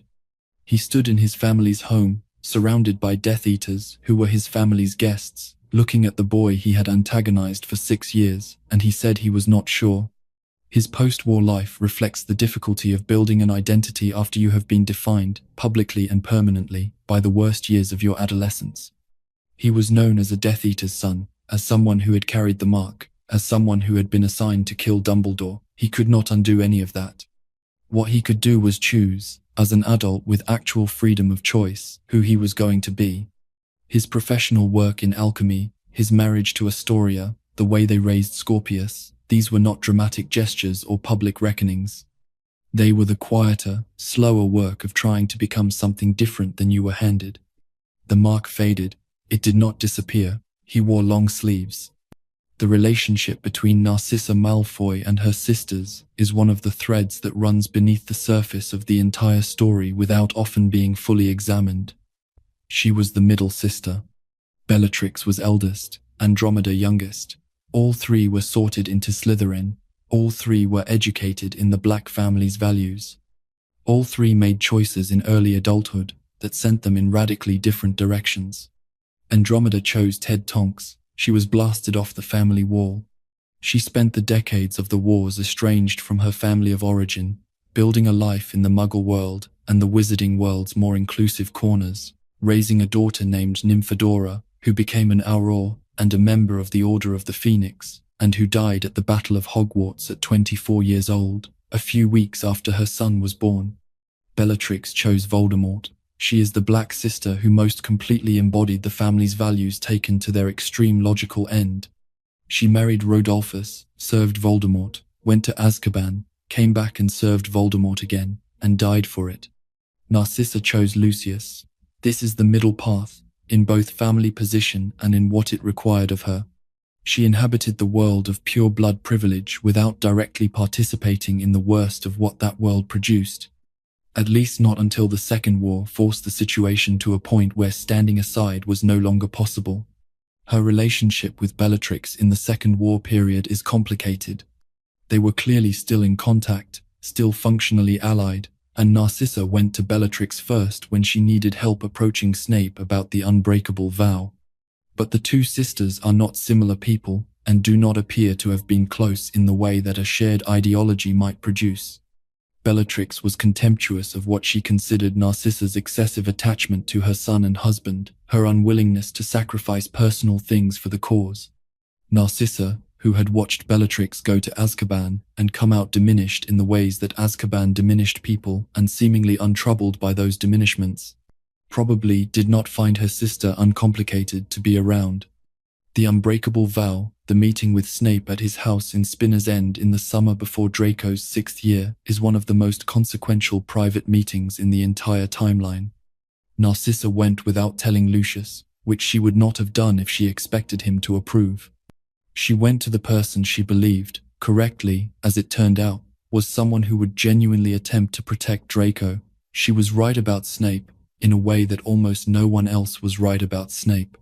She understood, perhaps better than most, that the person who had been her family's social acquaintance for years was not simply what he appeared to be. The vow she bound him with was the maximum possible commitment available in magical terms. You could not escape an unbreakable vow. Breaking it meant death. She asked for that maximum level of assurance, not because she did not trust Snape's word, but because she needed something that even Voldemort's suspicion could not unravel. If Snape was bound by the vow, his protection of Draco was guaranteed in a way that transcended anyone's will, including Snape's own. She got what she asked for, and her son survived. The after of the war is a world that had to reckon with the fact that the things which had made the Death Eater movement possible had not vanished when Voldemort did. The movement was gone. The mark was faded. The specific individuals who had committed specific crimes were dealt with, more or less, through legal processes that were more rigorous than those applied after the First War. But the conditions that had allowed the movement to build over decades, those were harder to address. Kingsley Shacklebolt's ministry began the work of reform in the immediate post-war period. The reforms addressed the most visible and direct forms of discrimination. The Muggle-born Registration Commission was dissolved the day after the battle ended. The anti-Muggle-born laws that had been pushed through during Voldemort's puppet ministry were revoked. Werewolf legislation was eventually reformed in the years after the war, though the process was not fast and the improvements were partial. House elf rights became a public conversation in ways they had not been before, though the full realization of those rights would take years and significant political effort. Driven in no small part by a former Gryffindor who had been campaigning for it since she was a teenager. Harry Potter joined the Auror office and eventually became its head. This was not a symbolic appointment. He was genuinely effective at the work, and the combination of his reputation, his practical experience, and his authentic understanding of what dark wizardry looked like from the inside made him a different kind of Auror than the institution had typically produced. The network of former Death Eater supporters, who had avoided conviction, who had managed their way through both wars without leaving enough evidence to be charged, were the objects of the investigation work he spent the early years of his career on. The question of children born to Death Eaters, the question of what those children were owed and what they owed the rest of the wizarding world, did not have a clean answer. Draco Malfoy was the most visible case, and his trajectory was not a template that everyone followed. Some children of Death Eaters reproduced their parents' views without the specific context that had made those views so deadly. Some rejected them entirely. Some spent years in the middle, confused about what to carry and what to leave. Scorpius Malfoy and Albus Potter became friends when they were sorted into the same year at Hogwarts, and their friendship was treated with suspicion by parts of both their families and by a broader wizarding public that had not entirely separated the names from what the names meant. Both of them carried weights that had been placed on them before they were born. Neither of them had chosen their parents, or their names, or the history attached to those names. That they managed to be, by all accounts, decent young men who extended genuine care to each other across the legacy divide says something worth saying about what is possible. Neville Longbottom returned to Hogwarts as a professor. He had grown up visiting his parents in Street Mungo's, sitting by Frank and Alice Longbottom's beds, bringing his grandmother, watching his mother hand him empty sweet wrappers, because that was the only thing she could still do that resembled communication. He had grown into a young man who was, in the year under the Carrows, the most consistent source of organized resistance in the castle. He pulled the sword of Gryffindor out of the sorting hat in the Great Hall on May 2nd, in the presence of Voldemort and the entire Death Eater force, and used it to kill Nagini, the final Horcrux. He had done things that required a kind of courage that most people who talk about courage never have to locate in themselves. He went back to Hogwarts and taught students about the things that grew in the earth, the quiet counterpoint to everything that had tried to make the castle a place of fear. Luna Lovegood, who had been taken from the Hogwarts Express and kept as a hostage at Malfoy Manor through the winter of 1997, who had maintained her particular quality of serene removal from the panic around her even in a dungeon under a house full of Death Eaters, became a famous magizoologist and traveler. She married Rolf Scamander, the grandson of Newt Scamander, who had spent his career cataloguing magical creatures with the same patient, curious attention that Luna brought to everything. George Weasley ran Weasley's Wizard Wheezes without his twin, and the specific shape of that grief was one that no one outside of it could fully map. Fred Weasley died in the battle, in the castle, in the explosion of a wall, and then George was one instead of two. What that meant for the rest of his life is not something the sources detail with any intimacy. He married, had children, continued the business, the joke shop stayed open. Hermione Granger eventually became Minister for Magic, the most powerful position in the wizarding government. This was not inevitable. A Muggle-born witch becoming Minister for Magic in a world that had, within living memory, run a commission designed to interrogate Muggle-born witches and wizards about whether they had stolen their magical ability, was a statement about how far things had moved. It was also, if you track the full arc from the early 70s through the wars to the post-war period, the logical end of everything that had been fought for. The Death Eater story ends the same place it started, with the question of who wizarding society was for and who got to decide. Voldemort's answer was everyone who could be used and the rest can die. The answer that the war, at enormous cost, produced instead was messier and slower and more contested than any triumphant framing suggests, but it moved, over years, in a different direction. The marks on surviving Death Eaters' arms faded. They never disappeared. The world they had tried to build did not outlast them. What remained was what always remains, the people who had survived it, and the choices they made about what to do next, and the children who grew up not knowing what it had been like, who only knew the version of the world that had been made for them after everything else was over. Sleep comes slowly in the aftermath of things like this, but it does come. Draco Malfoy. He was 11 years old when he offered Harry Potter his hand on the Hogwarts Express, and Harry did not take it. In the accounting of Draco Malfoy's story, this moment matters more than it might appear, because Draco's entire arc across 7 years is the story of a boy who was raised to believe certain things about the world, who built his identity on those things, who discovered that the world did not actually work that way, and who had to choose what to do with that information in conditions that were not safe for either choice. He was born in June 1980 to Lucius and Narcissa Malfoy. He grew up in Malfoy Manor, surrounded by dark artifacts and old paintings, and a family philosophy that told him he was special, that his bloodline meant something, that the people who could not trace their ancestry back through centuries of magical families were lesser. He was given everything material. He was also given a worldview that was going to become a trap. He was not stupid. He was not incompetent.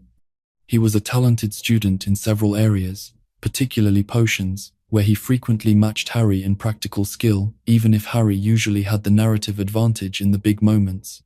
He was a legitimate Quidditch player. Though his father's purchase of the Nimbus 2001 broomsticks for the entire Slytherin Quidditch team in his second year was not the ideal way to secure his place on the squad, he was, in the way that certain children from very privileged backgrounds can be, confident in ways that looked like arrogance and contemptuous in ways that reflected his limited experience of a world larger than his family's. His bullying of Harry, Hermione, and Ron across the school years was real and consistent and often genuinely cruel. His use of the word mudblood was not a slip of the tongue. He believed it. He had been raised to believe it, and he repeated it without embarrassment, because in his world it was simply descriptive, a term for a category of people his family regarded as less than. And then, in the summer before his 6th year, his father was imprisoned in Azkaban following the failure at the Department of Mysteries, and Voldemort chose Draco as the vessel for his retribution against the Malfoy family. He was 16 years old when he was given the Dark Mark and told to kill Albus Dumbledore. The assignment was designed to be impossible for a 16-year-old, and Voldemort knew it. If Draco succeeded, Voldemort would have his result. If Draco failed, the Malfoy family would pay the price of that failure with their lives. It was not a mission. It was a punishment, wearing a mission's clothes. Draco spent his 6th year working on the task with a focus that alarmed his teachers and cost him academically. He fixed the vanishing cabinet in the room of requirement, establishing a passage from Hogwarts to Borgin and Burke's in Diagon Alley, through which Death Eaters could enter the castle. He tried twice to arrange Dumbledore's death through indirect means, once with a cursed necklace that ended up on Katie Bell instead, once with poisoned mead intended for Slughorn that ended up being drunk by Ron, who nearly died. Neither attempt worked. Both caused serious harm to people who had nothing to do with the plan. On the night of June 30th, 97, the Death Eaters entered through the vanishing cabinet. Draco cornered Dumbledore on the astronomy tower. Dumbledore was wandless, already weakened. Draco had his wand pointed at an elderly man who could not defend himself, and he could not do it. Dumbledore knew this before Draco arrived. He told Draco that he was not a killer, that he had made several attempts, and had each time stopped short of killing anyone directly, and that what Draco was feeling in that moment was not weakness. It was the thing that was actually strongest in him. He offered Draco protection. He suggested that Draco and his mother could both be hidden, that the Order could keep them safe. He was still speaking when Snape arrived and finished what Draco could not start. Draco spent the following year in a deteriorating position. The Death Eaters, who used Malfoy Manor as their headquarters, were not treating the family as honored hosts. They were treating the house as a convenient prison and the family as convenient staff. When Harry, Ron, and Hermione were brought to Malfoy Manor after being captured by Snatchers in the winter of 97, Draco was asked to identify them. He hesitated. He said he was not certain it was Harry. He was looking at Harry Potter, whom he had known for 6 years, and he said he was not sure.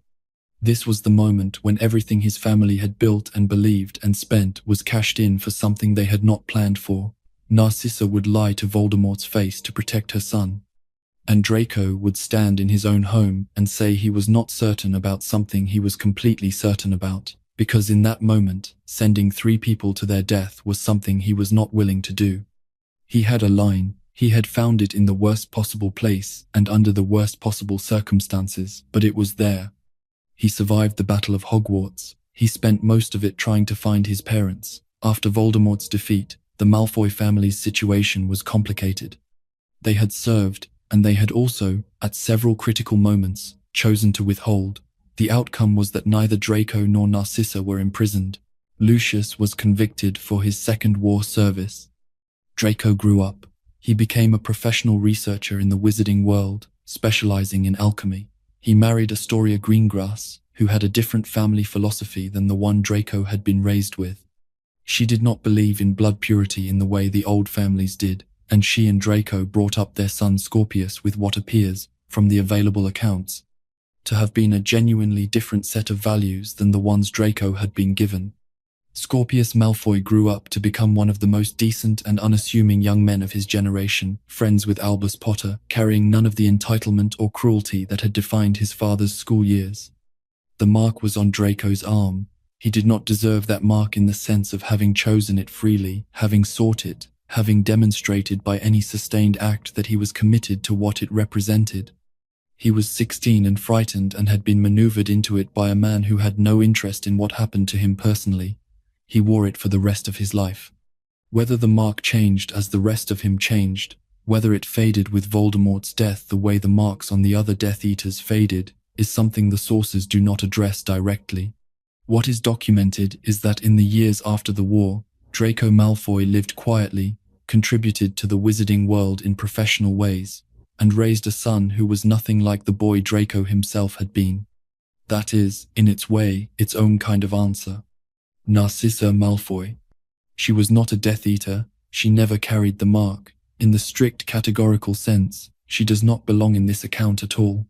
She belongs in it because of one thing she did, one thing that cost her everything she had left and that changed the outcome of the war.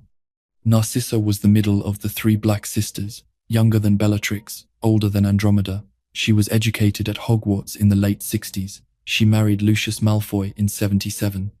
She inhabited the world of pure-blood privilege, the dinner parties and the social networks and the careful maintenance of position that characterized the Malfoy family's approach to life. She believed in blood purity as a matter of cultural identity, if not always as a violent calling, and she tolerated and perhaps initially endorsed her husband's involvement with Voldemort.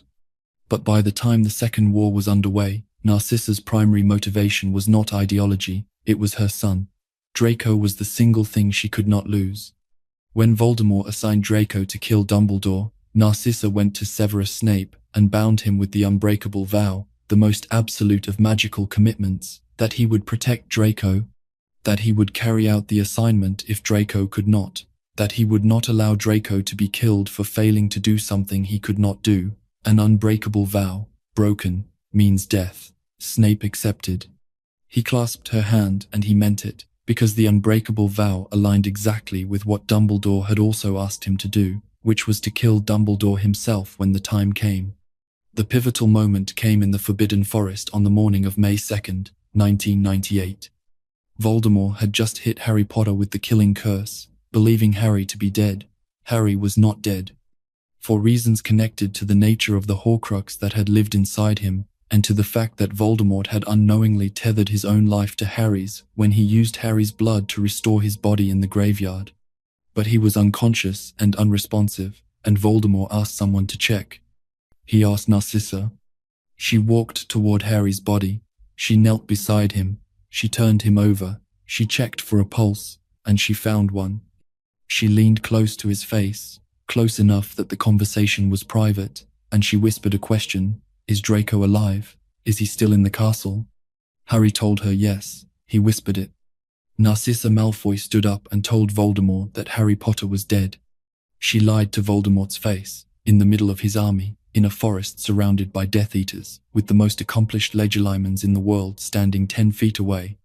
Having just killed the person he had spent nearly 20 years trying to kill, she looked at the most powerful and most dangerous dark wizard alive, and she lied to him, without hesitation, without a tremor in her voice that anyone detected, because she needed to get into that castle to find her son.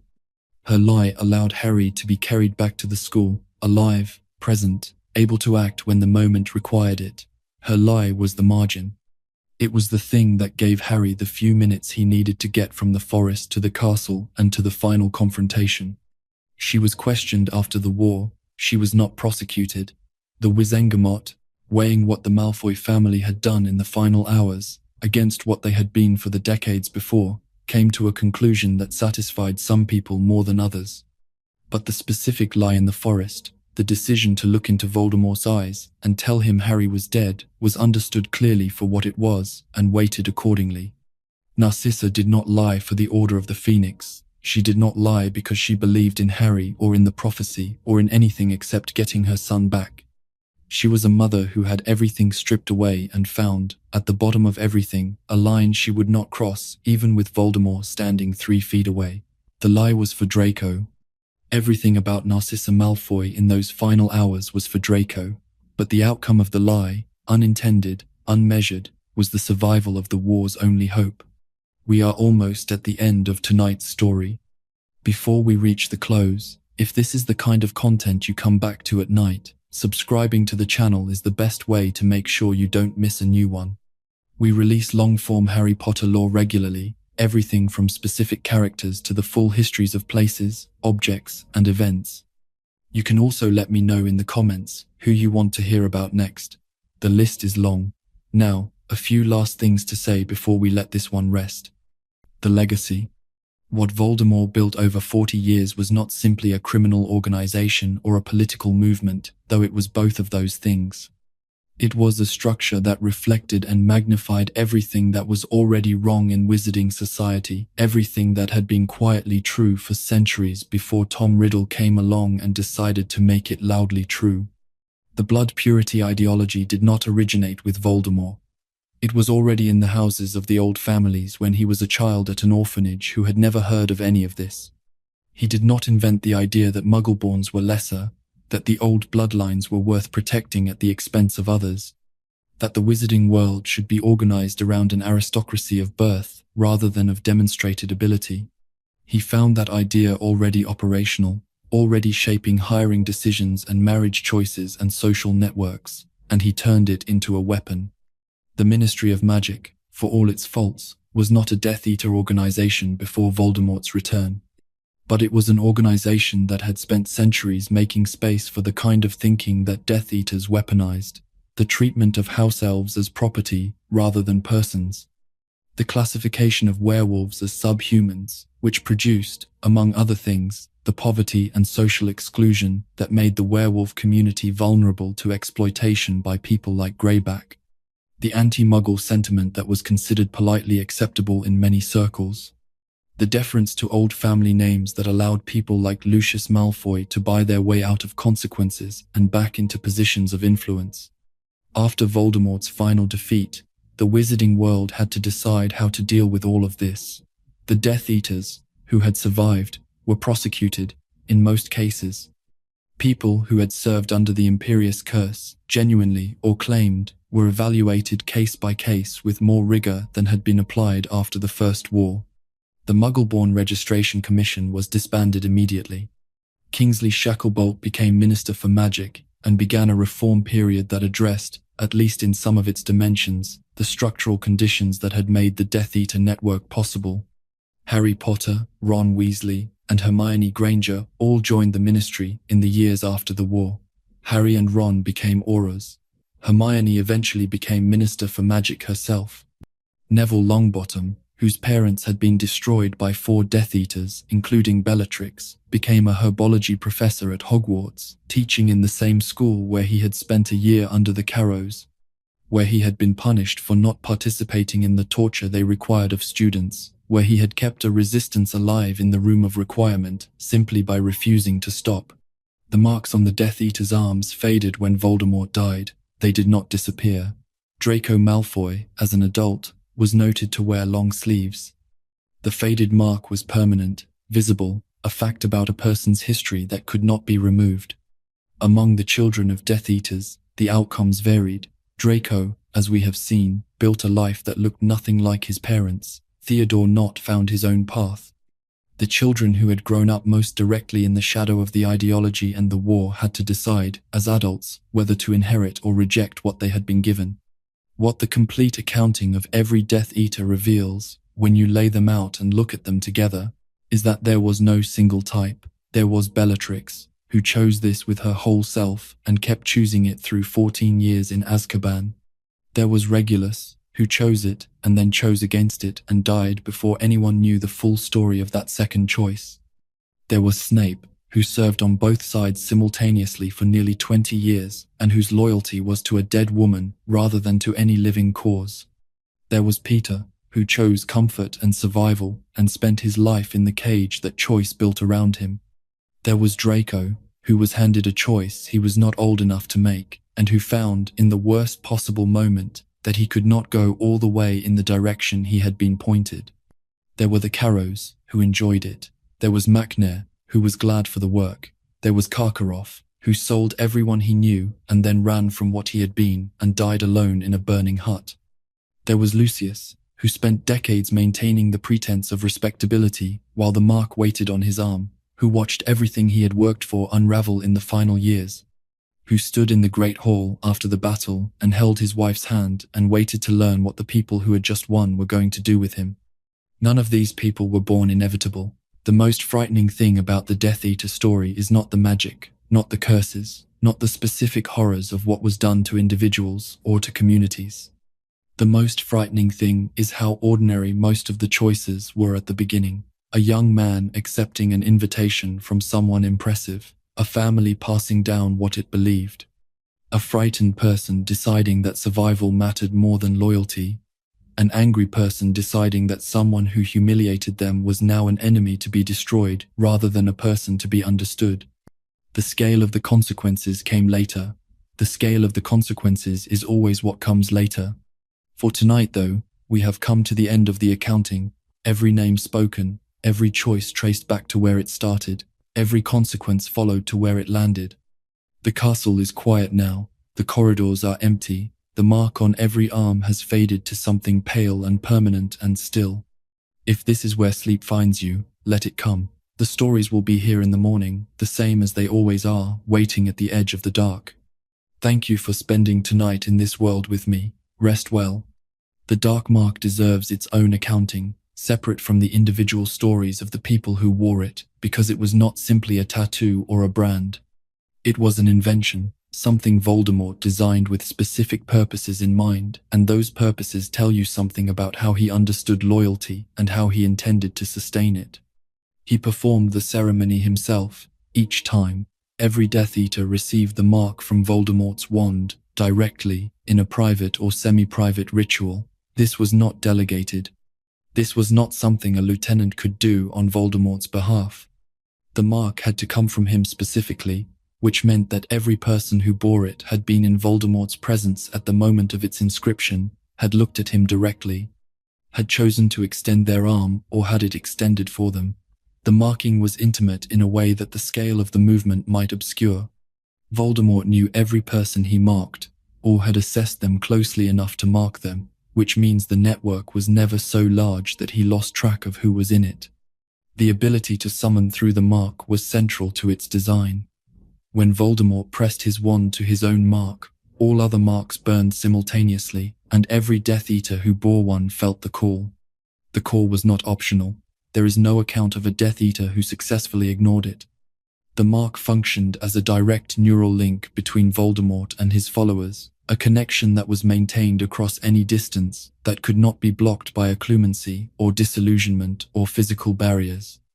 You could be hiding in the farthest corner of a foreign country, as Karkaroff eventually tried to do, and the mark would burn when Voldemort called. This is one of the clearest expressions of what distinguished Voldemort's organization from other dark wizard networks in the historical record. He had created a technological, or rather a magical, solution to the problem of maintaining control over a geographically dispersed group of people who all had their own interests and motivations. The mark made defection practical rather than theoretical, visible rather than hidden. If you tried to leave, the mark was still there. If you tried to go quiet, the mark could still call. If Voldemort wanted to know whether someone had recently apparated, the mark would give him information about their movements that they could not conceal from it. The only known successful management of the mark's effects was Snape, who had spent years developing a clumancy to a level that allowed him to experience the burning and respond to the summons without his interior state being readable by the person who had summoned him. But Snape never tested whether the mark itself could be fully blocked. What he could do was control what Voldemort saw when he looked into Snape's mind. The mark still burned. After Voldemort's first fall, the marks faded. They did not disappear. Former Death Eaters who had been pardoned or acquitted could not remove the mark, could not do anything about the fact that it existed on their arms. For someone like Lucius, maintaining the fiction that he had been an innocent coerced by the Imperious curse required managing what people saw when they looked at his arm. He wore long robes. He chose settings where the mark would not be visible. For 11 years he kept the thing covered, and the things he felt when he looked at it in private are not recorded. When the marks began to darken again, in the autumn of 1994, every living Death Eater who bore one felt it. This is part of what Karkaroff was responding to when he went to Snape in a panic. The darkening mark was confirmation of something that many of them had been trying not to think about. Voldemort was returning. The question was not whether, but when. And the question that each individual Death Eater had to answer, in the privacy of whatever life they had constructed for themselves in the intervening years, was what they were going to do about it. Alice and Frank Longbottom were not incidental figures in the Death Eater story.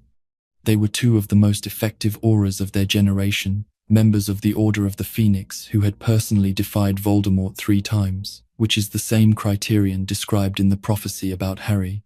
It was not accidental that the prophecy could have applied to Neville as easily as to Harry, because Neville's parents were, by their professional record and their commitments, exactly the kind of people whose child the prophecy was designed to describe.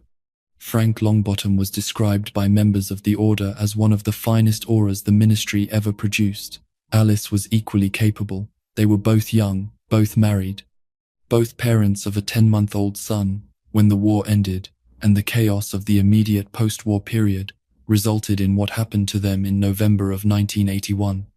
The 4 people who tortured them, Bellatrix, Rodolphus, Rabastan, and young Bartemius Crouch, used the Cruciatus Curse repeatedly and over an extended period. The Cruciatus Curse, under normal circumstances, causes pain so total that the body's natural responses cannot filter or process it. Brief exposure leaves a person shaking and disoriented. Extended exposure causes damage that goes beyond the physical sensation, damage to the mind's ability to organize itself, damage to the connections between memory and identity, and the sense of a continuous self. Long enough under the Cruciatus Curse and the self becomes unrecoverable.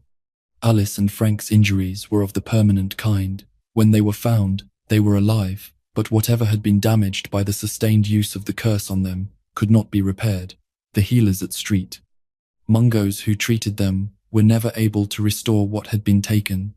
Frank and Alice spent the rest of their lives in the Janus Thicky ward, which was the long-term ward for people with permanent spell damage. They were visited by Frank's mother Augusta, who raised Neville largely on her own, and by Neville himself, who went with his grandmother every holiday.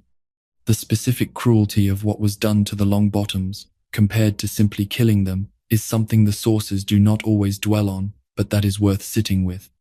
They were left alive, knowing somewhere inside, whatever remained of their minds, that they had a son, unable to reach him, unable to recognize him, unable to do anything with the fact of his existence.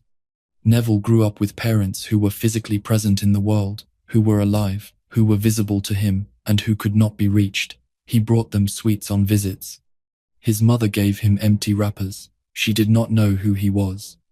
He grew into a boy who was underestimated by almost everyone, written off by his family for years as potentially a squib, sorted into Gryffindor to his grandmother's relief, but then consistently overlooked in his school years, because his particular gifts were not the ones that the school most dramatically rewarded. He was brave in the way that people who have spent their whole lives carrying a weight no one else can see are sometimes brave, not flashily, not with an audience, but with a stubbornness that did not run out. The night he stood in the Great Hall with Voldemort standing before him and pulled the sword of Gryffindor from the sorting hat was not a surprise to anyone who had been paying attention. It was the expression of something that had been building for 17 years. Marlene McKinnon appears in Moody's photograph of the original Order of the Phoenix, standing near the edges of the group with the rest of them, young and alive. Looking at a camera in what must have been one of the brief periods of brightness in an otherwise very dark time, she and her family were killed in a Death Eater attack during the First War. Travers was identified as one of those responsible. The McKinnon family's death is not given detailed accounting in the primary sources, but the mention of it, specifically in the context of the Death Eater trials, establishes something about the scope of what the First War actually looked like from the ground. It was not only a conflict between organized forces. It was a series of targeted attacks on families, on individuals, on people who had been identified as opponents of Voldemort's movement, or as useful casualties in a broader campaign of terror. The Order of the Phoenix lost people throughout the First War that it could not afford to lose. Marlene McKinnon, Edgar Bones, Benji Fenwick, of whom Moody said they had only found pieces. Caradoc Dearborn, who disappeared and was never found. The Pruitt brothers, Fabian and Gideon, who took 5 Death Eaters with them and still died. Dorcas Meadows, killed by Voldemort himself. These deaths were not random, they were targeted. Death Eaters went after Order members specifically, went after their families, went after people who were connected to the Resistance by any identifiable means. The Death Eater network had information from inside the Ministry through sources like Rookwood, and that information was used to locate people who were trying to stay hidden and to identify the connections between them. The First War was, among other things, an intelligence war, and the Death Eaters had advantages within the existing institutional structure that the Order did not. When you look at the First War casualties, and then look at the people who produced them, the specific individuals in the Death Eater movement, who were responsible for specific deaths, the accounting becomes a kind of moral geography. Dolohov killed the Pruitts. Travers was involved in the McKinnon attack. Rosier took Moody's nose before dying. Each line connects a name to a consequence. Each consequence connects back to a choice, made by a specific person at a specific moment. The survivors of the First War carried these specific accounting forward. Moody lost his leg, his eye, and several colleagues. McGonagall lost students and friends. Dumbledore lost Ariana years before the war formally began, and the guilt of that loss colored everything he did in the subsequent half-century. Molly Weasley lost her brothers. These were not abstract losses. They were people the survivors had known, had eaten with, had planned alongside, had trusted. The second generation, Harry and his classmates, grew up in the shadow of these First War losses, without fully knowing the details of them. They knew the famous names. They did not, for the most part, know the full list of who had died and who had killed them. When Harry discovered these details, in pieces, through conversations with Moody and Sirius and Lupin and the information left in the Order's archives, each piece added to an understanding of what the First War had actually been and why the people who had survived it carried themselves the way they did. The legacy of the First War, the specific individual losses, and the specific individual perpetrators runs through the Second War as an undertow. When Molly Weasley stepped in front of Bellatrix in the Great Hall, the death of the Pruitt brothers did not cause it, but it was part of what was in the room with her. When Harry refused to let Sirius and Lupin kill Pettigrew, he was refusing to let the weight of all those First War losses determine what happened in that moment. When Neville raised the sword, the memory of Frank and Alice Longbottom in the Janus Thicky ward was not absent from whatever he was carrying. The Death Eaters produced damage that was specific, personal, and permanent. The people they harmed did not recover from it as abstractions. They recovered, or did not recover, as individuals with the specific contours of specific losses. And those losses shaped what they did next in ways that cannot be fully accounted for and that ran forward into the Second War and beyond it. This is the full accounting, every name spoken, every line drawn from choice to consequence, from person to person, from the beginning in a Hogwarts classroom in the 1940s to the Great Hall on the 2nd of May, 1998, and forward again into the years that followed. The marks faded. The stories remained.